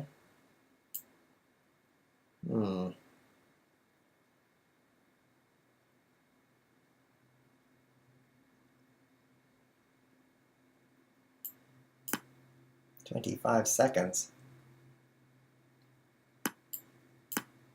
Okay, let's trade. I don't have a lot of time. He doesn't want to trade because he wants to run me out of time. I can respect that. But I'm not going to play slowly for you.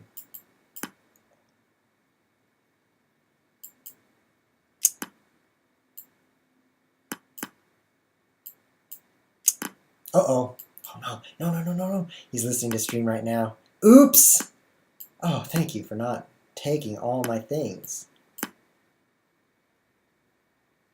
This is a lot of pawns. It's going to be rather difficult to stop them.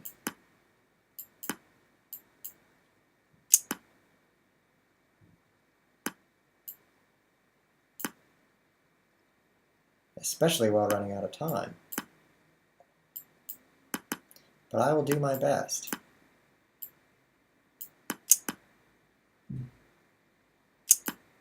Oh, that wasn't, no, Clarky has defeated me on stream. The ultimate humiliation. 5 seconds left. Oh, okay, that's not really humiliation. Good game. You will go down forever in the annals of time as one of the zillion people who beat me on stream. I give up because I gotta go lose to someone else now. Let's go tell him, good game. Well played. Until you look at the computer analysis and see how badly we played. But for now, well played. Man, today's not my day, but the bullet went pretty well. So, and it's not over. 40 more minutes of losing. That's what we have ahead of us.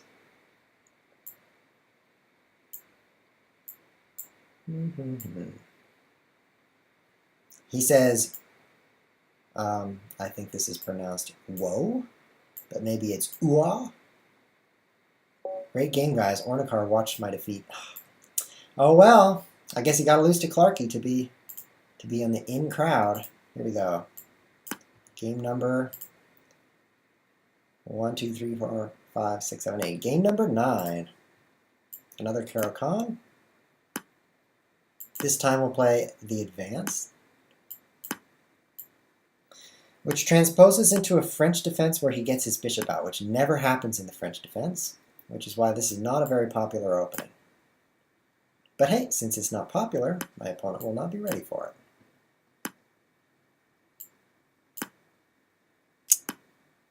it. I don't think that's the main line. And by that I mean what people normally play. Because he just traded his epic bishop for my lame-o knight. Maybe it is, though. I don't really know what I'm talking about.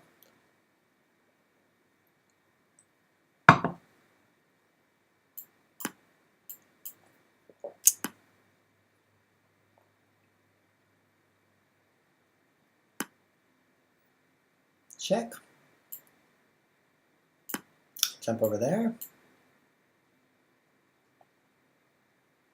Want to trade? He does not, of course, want to trade. Because that's my bad bishop.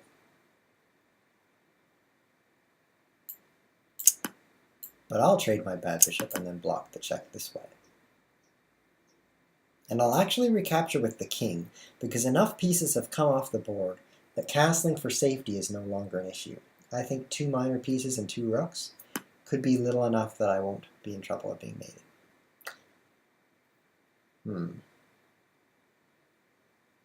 Keeping the pressure on, are we?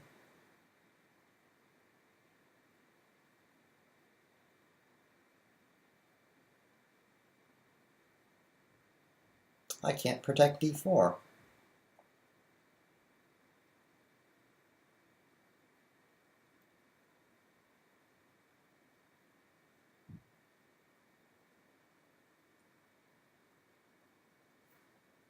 And then I won't be able to protect f4.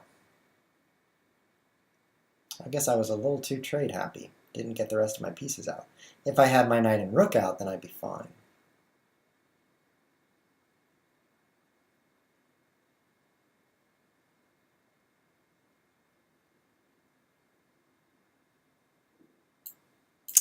Guess I will trade.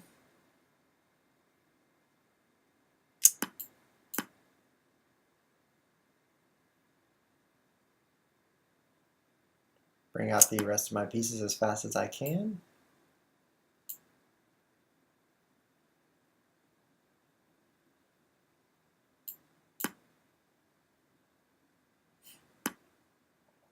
That's the right move for him. Protect that pawn. Sad position. Because this d-pawn was really important for my center.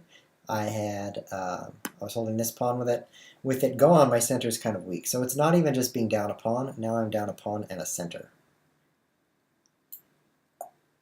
So it's definitely something to be regretted, using that pawn. I was kind of hoping he would go after my b pawn, because at least it's not my center that I'd be losing.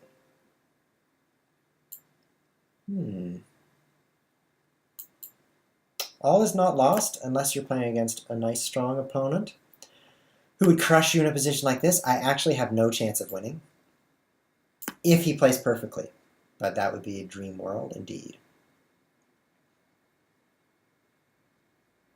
I just need to get my pieces active and look for a chance to strike back.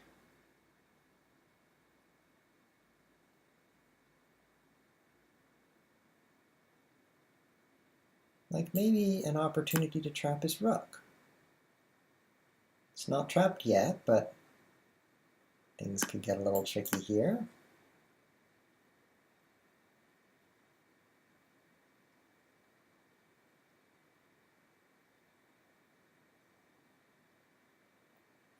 Kind of a sad position, though.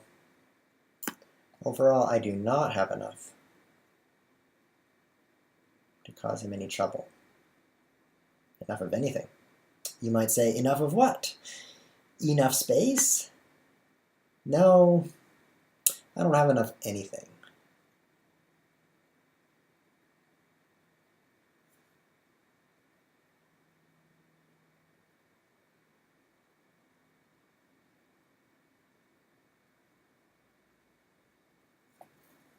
And I'm just thinking about how bad my position is here.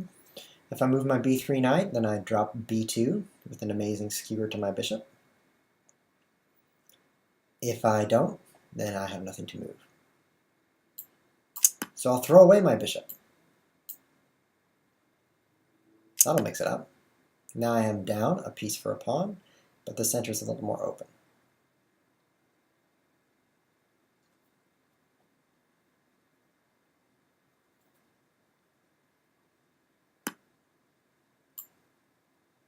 I'll take that and accept the consequences, which are as follows. Losing my other rook. It's double check. I can't block. No. Double check is where two pieces check you at the same time, in this case the knight and the rook. It's only possible with a discovered check. And the problem with double check is you only can move your king. Usually there's 3 ways to get out of check. And those 3 are as follows. You can take the checking piece, run off the board with a capture. You can move your king out of the way, or you can block the check. Although you can't block a knight checking you, you can block just about anything else. You can block anything else, unless it's too close to your king, and there's no space for a block. Anyway, with the double check, you have only one of those 3 options. You must move your king. Because if you take a piece, why then there's the other piece still checking you. So that's no good. And if you block the check, well then there's that other piece still checking you again, still. I'm thinking about how if I take this, he takes me here and I still lose. Not a happy thought. So because you can't block and you can't take, you have to move your king. So I guess that could be a time saver for you in the future, guys, when you're looking at how you're being checked by 2 pieces. Basically, you should just pick up your king right now, because there's nothing else to be done.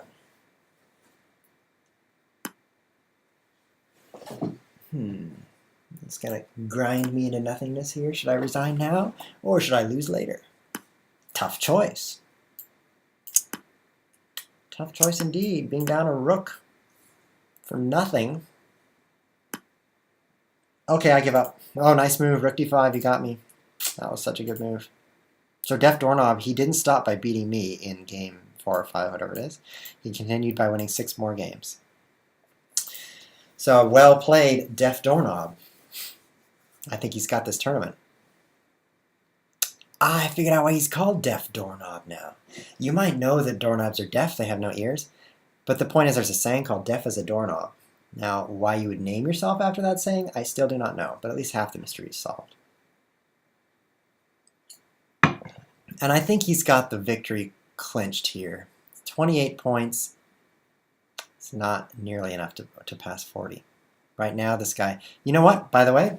Since the main developers of Light Chess are watching right now, I'm going to complain about something. It used to be when you moused over someone, you could see their game.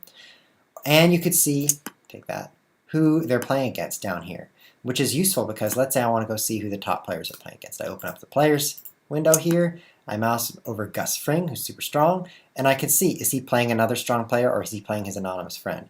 I want to see who he's playing. So I want to know if I want to, so I can know if I want to spend time watching him. It used to work like that on the site. Now when you mouse over, you can't see that. So that's too bad. Maybe you guys can add that back. And it matters also here in this tournament. Open up the tournament tab. I want to see, is Riaz62 playing against Def Doorknob right now?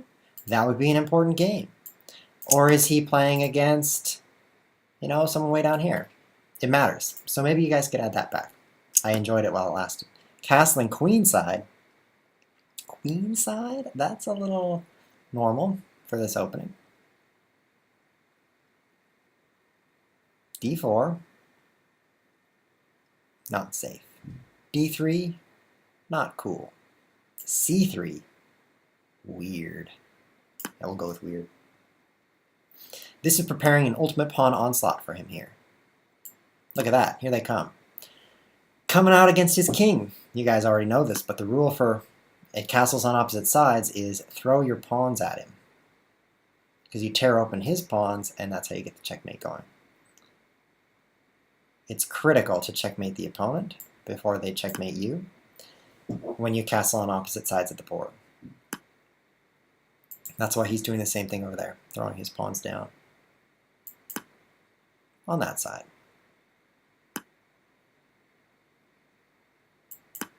I don't even care if I lose a pawn. I just want to open it up.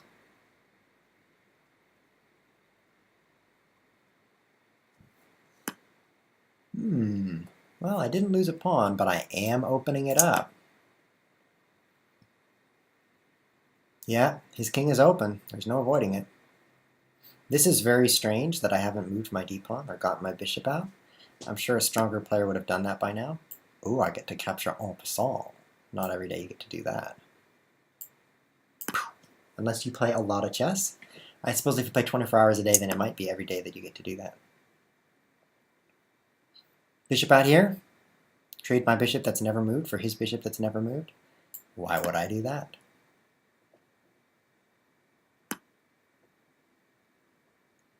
What about d4 now? He has 4 attackers and I have only 3 defenders.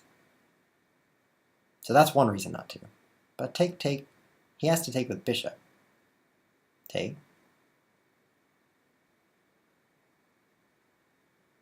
I kind of like it. I take his bishop. It opens up this diagonal. If he recaptures me, I pick up this bishop and come flying out in this direction. If he takes my bishop, then my knight can come back. Oh, but then I would lose my queen. So I have to retake with queen. Then he takes my knight. Probably should have thought all this through before I played d4. But life's an adventure.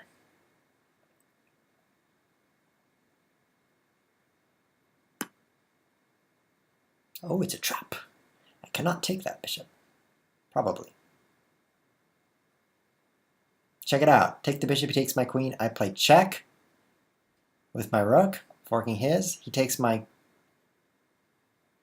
If he saves, I take the queen. He takes my rook, I take his rook. But what if he throws a rook trade in there? That wouldn't work. So I can't quite do it. I guess I could play here. pour a little more hot water on that queen. Wow, look at that. Look at the influence I have over LHS. Ornikar, the main leader, Mr. In Charge, says, okay, will do. And I think, and I might be wrong, in which case you can laugh at me later, I think he's talking about adding back what I was complaining about, adding back the opponent down here. So it's not every day you get to just direct the motion of such a popular website. We've got 1,500 players playing on here. Do they get to choose what happens when you mouse over somebody? I don't think so. I'll look forward to that mousing over feature. I will mouse over 3 people as soon as it comes up, just to show how much I like it. I'll make sure they're strong players, though. I won't waste my time mousing over some wood pusher who's not worth mousing over. Now can I do it? Pawn, he takes my queen. Check, same problem. It's kind of cool, it's just not cool enough. This is a very volatile position. This move is cool because it develops a piece and focuses right on the area of influence.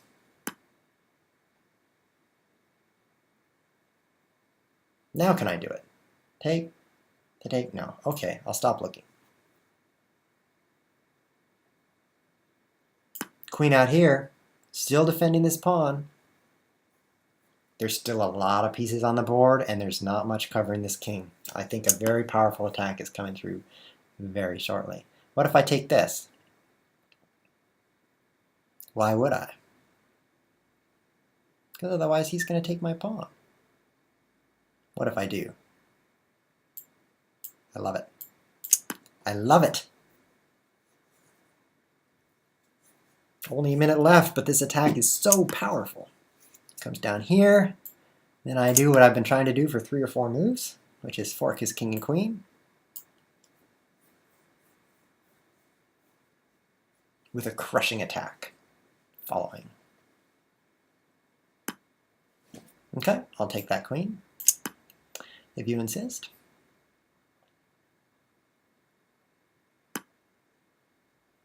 Good, good.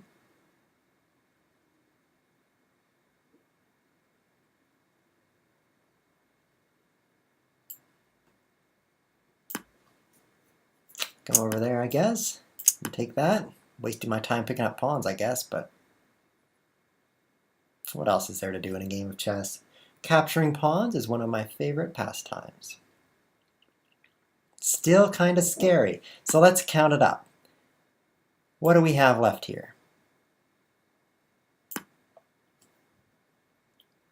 We each have a rook, we each have a bishop, so it's queen against knight and rook. That is 9 points against 8 points, so very close still. But if you look at the pawns, it's 5 pawns to 2. So that's a pretty big edge. I just have to get a couple of more trades here so I don't get mated. Still a dangerous position, even after all this. Go there, make some room for my king. Poofed, as they call it, or maybe puffed. It's probably poofed. But they also call it air. It's like breathing room for your king. When you have all 3 pawns here, you're in danger of a back rank checkmate. So, queen up, queen capture, queen h8, queen, queen, queen. That's all I have is a queen, so it's got to be something with the queen. Sure, queen capture is good. Take a couple more pawns. And a couple more.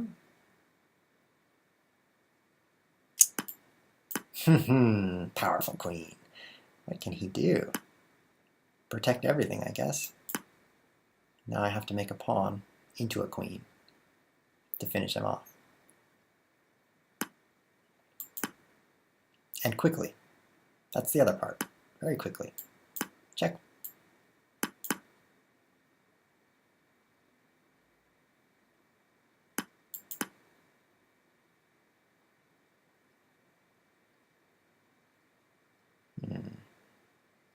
Advancing my pawn is looking powerful because it was with check. Let's do that. And I can pick this up. and with it the victory if I can win in 17 seconds. Now if this were a 1 minute game, that would be so much time, 17 seconds, that's like over a quarter of your time remaining. But in this slower game, I'm feeling a lot more pressure. It's kind of weird how that works. It's psychological, but it's real.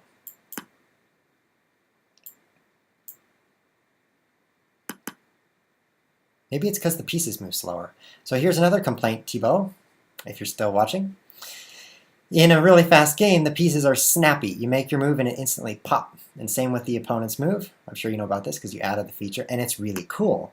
In the slower game, the piece just kind of slow motion, a nice animation, which is great too, because in a slower game, you don't need that fast movement. Instead, you need something a little more beautiful to look at. But when you get really low on time like this, like 10 seconds each, I think it should switch over to the 1 minute style where it's pop pop, because you don't have time for anything else. Like for example, his rook moved from here to here and I just got to watch it slide over. And I think it should snap just like that, because there's no time for anything else. That's actually the way I assumed it worked the first time I saw that slow motion style. But it's kind of tough when you get low in a slow game, low on time, low, because of the slow piece animation. And look at that, look at my power. He says you're right about piece animation. And now the chat window's gone, I've covered it up. So, sorry about that. Let's see if I can bring that back.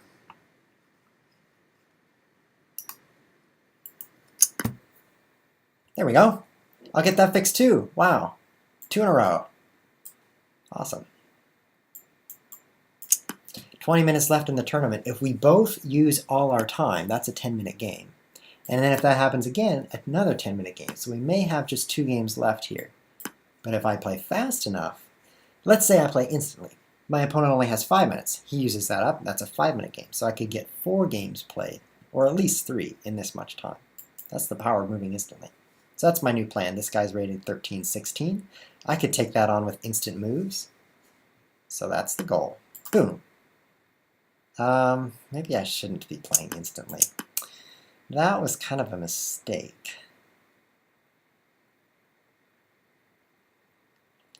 Kind of regretting my instant plan now. Because losing 3 games in a row really fast is not quite as good as winning 2.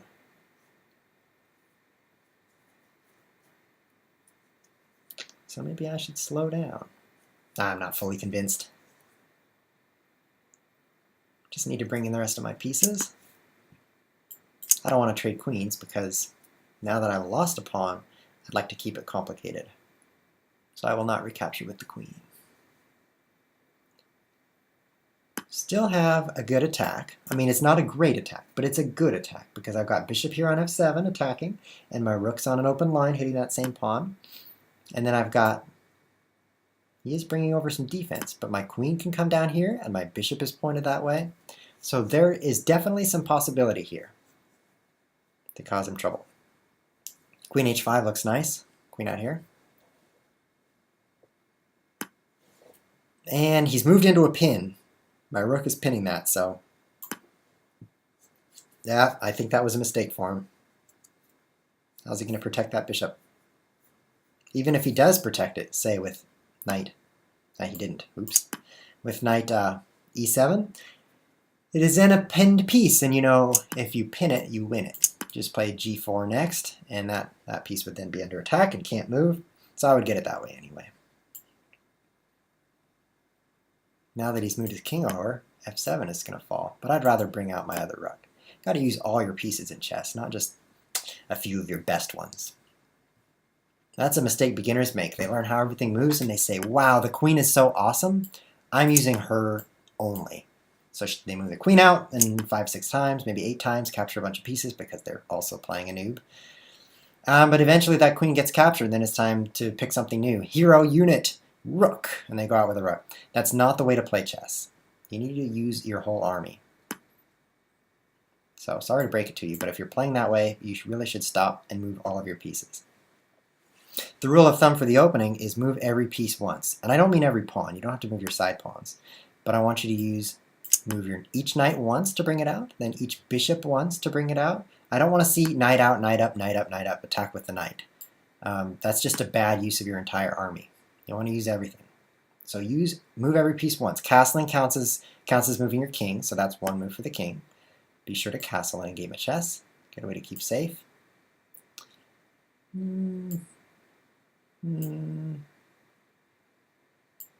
Here. And you also need to move your rooks once over to the open lines, wherever they may be.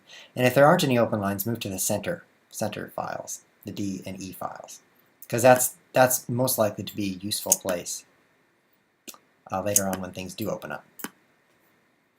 And that finishes your opening. Center pawn or two, knights and bishops out once, castle, rooks to the center, and you do have to move your queen off the back rank to get your rooks to the best positions. Oh, I should have taken that rook. Let's do it again. Come on, rook here. I saw something good. That's something good. And that finishes your opening. So that's the way to play an opening in chess. It is not e4, queen h5. That's not the way to start. Even though some people do, and sometimes they win that way, it's not the right way to win. Should I give up a bishop? No. I'll give up a knight instead. In exchange for destroying his king in a windmill attack. Why'd I cancel that pre-move? Come on, lose already. I only have 14 minutes. Hurry, lose faster. Come on. Oh, thank you. That's good.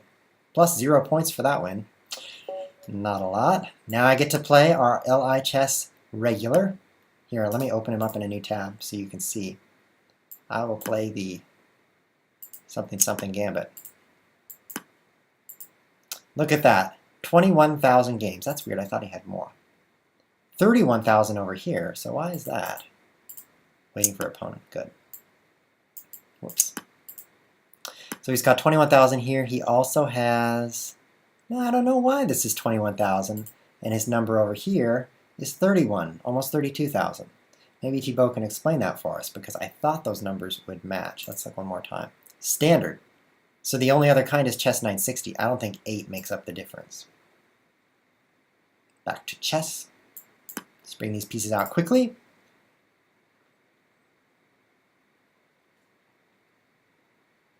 Down a pawn, but that's normal when you are playing the something something gambit. Yeah. Bishop here.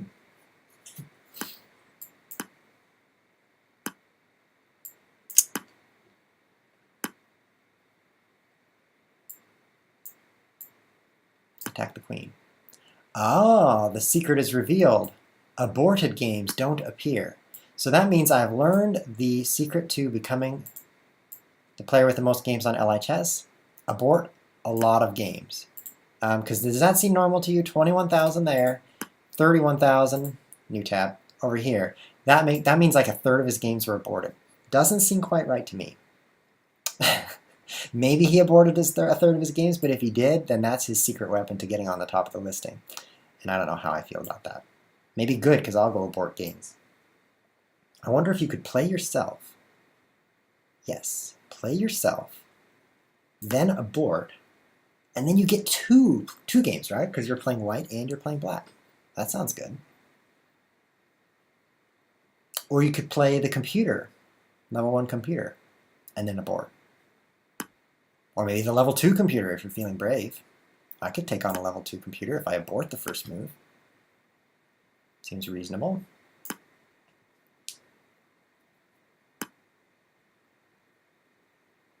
Well, we've got a little more information on that. Let me bring down the chat here so you guys can see. Ornikar says they don't add to the main count because they're deleted after 24 hours, which is good because I've aborted some pretty embarrassing games. And then Lamerson says, I'm not an expert on this and I may be wrong. So it's an ongoing mystery how he has 31 games in the top games listing and then only 21 games over, or 21,000. He has 21,000 here on his profile and 31,000 in the top games listing. That's the current ongoing mystery. We're not sure. But this attack is looking pretty strong, right? Knight up here. And I've got this hole for a knight or bishop. This backward pawn couldn't be more backward. No pawns can protect it, so that's going to be a weakness. Rooks are already on the open lines, whereas his rooks haven't moved yet. And look at that. I get to reap the benefits of my extra space and my faster development. So this is how that gambit, the something gambit, pays off. It's going to come to me in a minute here. It's the e4, c5, d4, pawn takes, c3, pawn takes gambit. That's the long name. Here's some more chat going on. They shouldn't affect stats or counts, speaking of the aborted games. And then Ustreamer215432 learned how to speak of himself in the third person and write in green. Let's see if you do it this way. Me is not mate. Hey, it works. /me is the secret way to do that. Let's pop that out of the way so we can take this rook and bring it back again. What were you two talking about? Oh, the left side of the profile page showing rated games only. He'll explain, I guess, or I could tell you on stream. I'm talking about the mystery that German 1-1 is the top of active players here with 31,000 games played, but then over here only 21,000 on his profile. Enough of that, or I'll lose on time explaining it over and over. So maybe the administrators will take a little investigation on that one. Maybe our opponent here is not quite playing fair. He's trying to be famous, illicit fame. That's what he's going for. So I've lost another pawn, which means I've got 2 pawns lost now, and the exchange to show for it. So I'm still banking on my piece activity in order to give me the win here. Should I take that? That's not really great, but I don't want to not take it. No, I shouldn't take it. My bishop's almost trapped if I do. Let's get that bishop out and then take it. You are right, Ustreamer. IRC habit, he's speaking of the green text. Chat history is incomplete, and I shouldn't be torrenting and watching videos at the same time. Depends on your connection. If you've got the Google instant fast, super fast, speedy internet, maybe you can. This is not a good looking fork. Oops, I didn't mean to move there. Hey, give that back. No, I had my rook clicked. This never, I need a way to turn that off. I never move my pieces by clicking on the piece and then clicking on the empty square. Never, ever. Except by accident, like today. So, you're gonna punish me for that? I don't know, but looks like it. This is now going to be tough. I do not want to lose to this German 1-1 because he's some kind of game quantity hacker.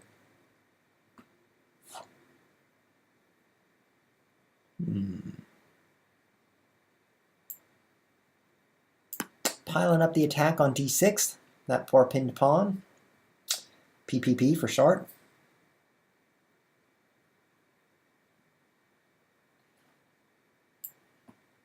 Poor Ustreamer215432 says the stream is unwatchable because he's torrenting at the same time. Well, priorities, I guess. If I were torrenting at the same time, that'd be a tough call, I guess. Want to trade queens? Sure. And then I'll take this pawn. What does that leave us with? I'm still ahead the exchange, and 1 pawn to show for it. So an excellent outcome. That was due to that d pawn being pinned. Oh, you could have forked off my rook there. Thanks for not doing that. Knight e2 would have been pretty deadly. So it's amazing I've spent so much time looking at chat that we're even on time. Definitely thankful that he's been moving slowly also. Let's go over here. Get out of there, knight. You're a little too powerful.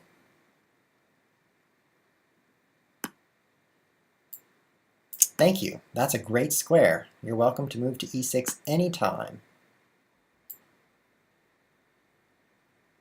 Check. And he resigns. 6 minutes left in the tournament. And my messages are pouring in. Atomic5 says, hi. Hi. Don't really think there's a need for 2 messages. You could just say hi. But I guess high, that's very effective. Repetition does drive things home. Waiting for the next game. In the meantime, we're saying he's not gaming the system. He has 21,000 rated and 31,000 in total. Total is rated plus casual plus artificial intelligence, which stands for artificial intelligence, which means computer. And certain humans that are really good at chess, they seem a little artificial as well. So let's take one more look at this guy who, where is he, German 11. Is that the secret? This many rated games. Oh look, it matches this almost, 21,000. And 31,000 played. So he's not being some kind of hacker. He's simply playing unrated games. Well, that's just as bad. I would never play an unrated game. Okay, maybe sometime. But that explains that. Mystery solved. Unrated was the difference. Well, I need a game. Come on, guys. 5 minutes left in the tournament, and I need another win because I'm down here in 7th place. If I can win, I could tie for 5th. If these guys don't win. And almost up to 5th category here. Pretty sad result. I'm definitely going to want to play in this tournament next month and improve on this. Def Doorknob took a loss. Let's jump back there. How do we get there? Here. And then we see Def Doorknob. Where's his game? There he is. He lost to Massa. That's okay. I did too. E6. Third message from Atomic 5. If you keep high in me, then I'm going to stop popping this out so everyone can see the high. Because you don't deserve that kind of fame. Do you think that high is going to make you famous? It might.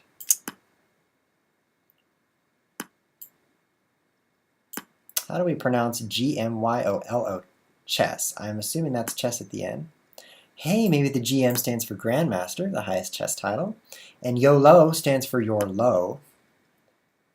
Maybe that's his name. YOLO. And then you put chess on there because you never know what kind of Grandmaster you are. He might be a boxing Grandmaster, if such a thing exists. So he has to put chess on there to clarify that. But I have a feeling this guy's not a Grandmaster. Because a 1605 rating would be pretty unusual for a Grandmaster. Also, I think that this move b4 would also be pretty unusual for a Grandmaster. He gave it away right there.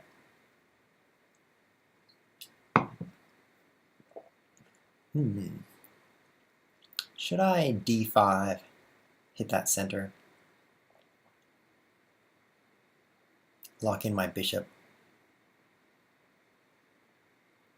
I'm kind of trapped in here. Oh, but there's only 2.5 minutes left in the tournament, so I have to play quickly or not play at all, because it's just going to be aborted. So I guess I'll play quickly. He has 4 minutes, so if he just uses all his time, then that's going to be it. In fact, I have more time than is left in the tournament.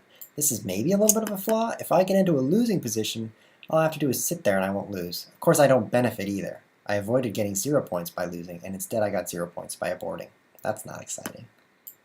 Maybe it's a little impolite, though, to get into a really lost position and then just stall. But it wouldn't be the first time it's happened on this site, if you know what I mean. Seems like every couple days someone posts in the forums, "My opponent won't move!" And the answer is then, why did you play a 60 minutes with 60 seconds added? Every move? Game? With someone you don't know? That might explain why he won't move. But somehow it's a problem, and it could be a problem here, because the only way I can win is if he's very gentlemanly and gives up before this timer runs out. It's not even time to give up yet, because I'm not destroying him yet. In fact, this is a pretty scary pawn here on c6. Not sure who's destroying who. Look at these pawns. You don't get this every day. White pawn, white pawn, and black queen. That reduces the chances even further that you're going to see it. Because when you do see this, it's not black queen next. It's probably black knight would be the most likely next piece in the line. Nice try. I want to take my in-between pawn and make a sandwich out of it. This is a pretty bad position for me, actually. But if I play slowly enough, the game will be aborted. Maybe I should do that.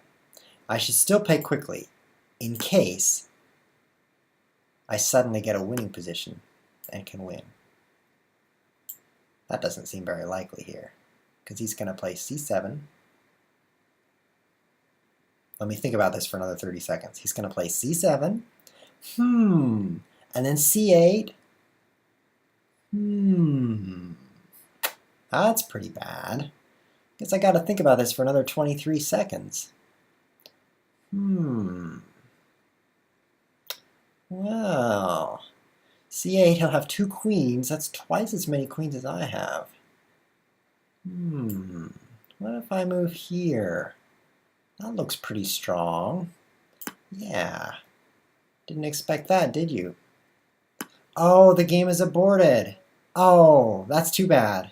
He had a pretty good position, too. Back to tournament. Congratulations, Deaf Doorknob. Let's tell him. Congrats, Deaf Doorknob, on your victory. He was not even top seed, 2051. I had the higher rating till I lost all those games. And so that's an upset right there, knocking me out. In fact, he knocked me way out.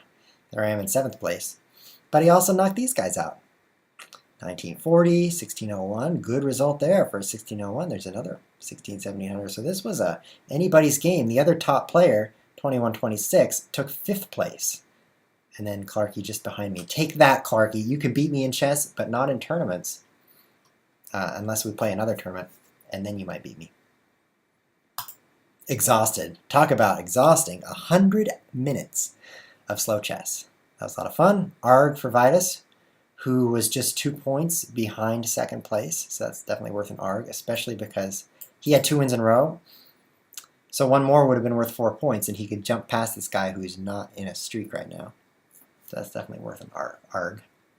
Let's bring the chat back for a bit. Great stream, Chess Whiz. Great games. Thanks.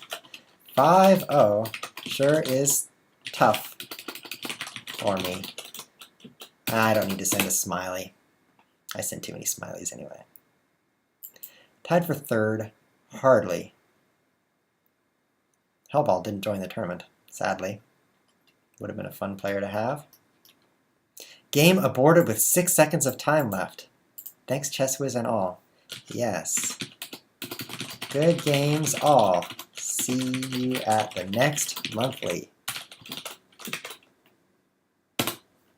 Hopefully, if I survive that long. You never know when your end will be near. All right, I don't want to bore you guys, so this is Tournament Marathon, episode 5, wrapping up. Next episode is going to be episode 6. Surprise! Yeah. Okay, I guess that wasn't a shocker. Next episode's going to be Tuesday at the same time. That's Tuesday at 3 p.m. GMT. Concentrating too much on the game for the stream to help me. Good, that's the way it should be. If you're concentrating too much on the stream for the game to be any good, then you're doing it wrong. I was hearing he had to play fast. Yep. Typical. That's what happens to you. Hi from Tomic. I'm never going to view your chats again. You got to have more to say than that. All right, that wraps it up. Switch back to my face. Goodbye, everyone. Thanks for watching the Tournament Marathon. We're going to go back to Speedy Chess. Maybe we'll be able to play the Daily Bullet on Tuesday, or maybe we'll just play some medium time control games that aren't 1-0, but they certainly aren't 5-0. Anyway, thanks for tuning in. I'll see you guys next time.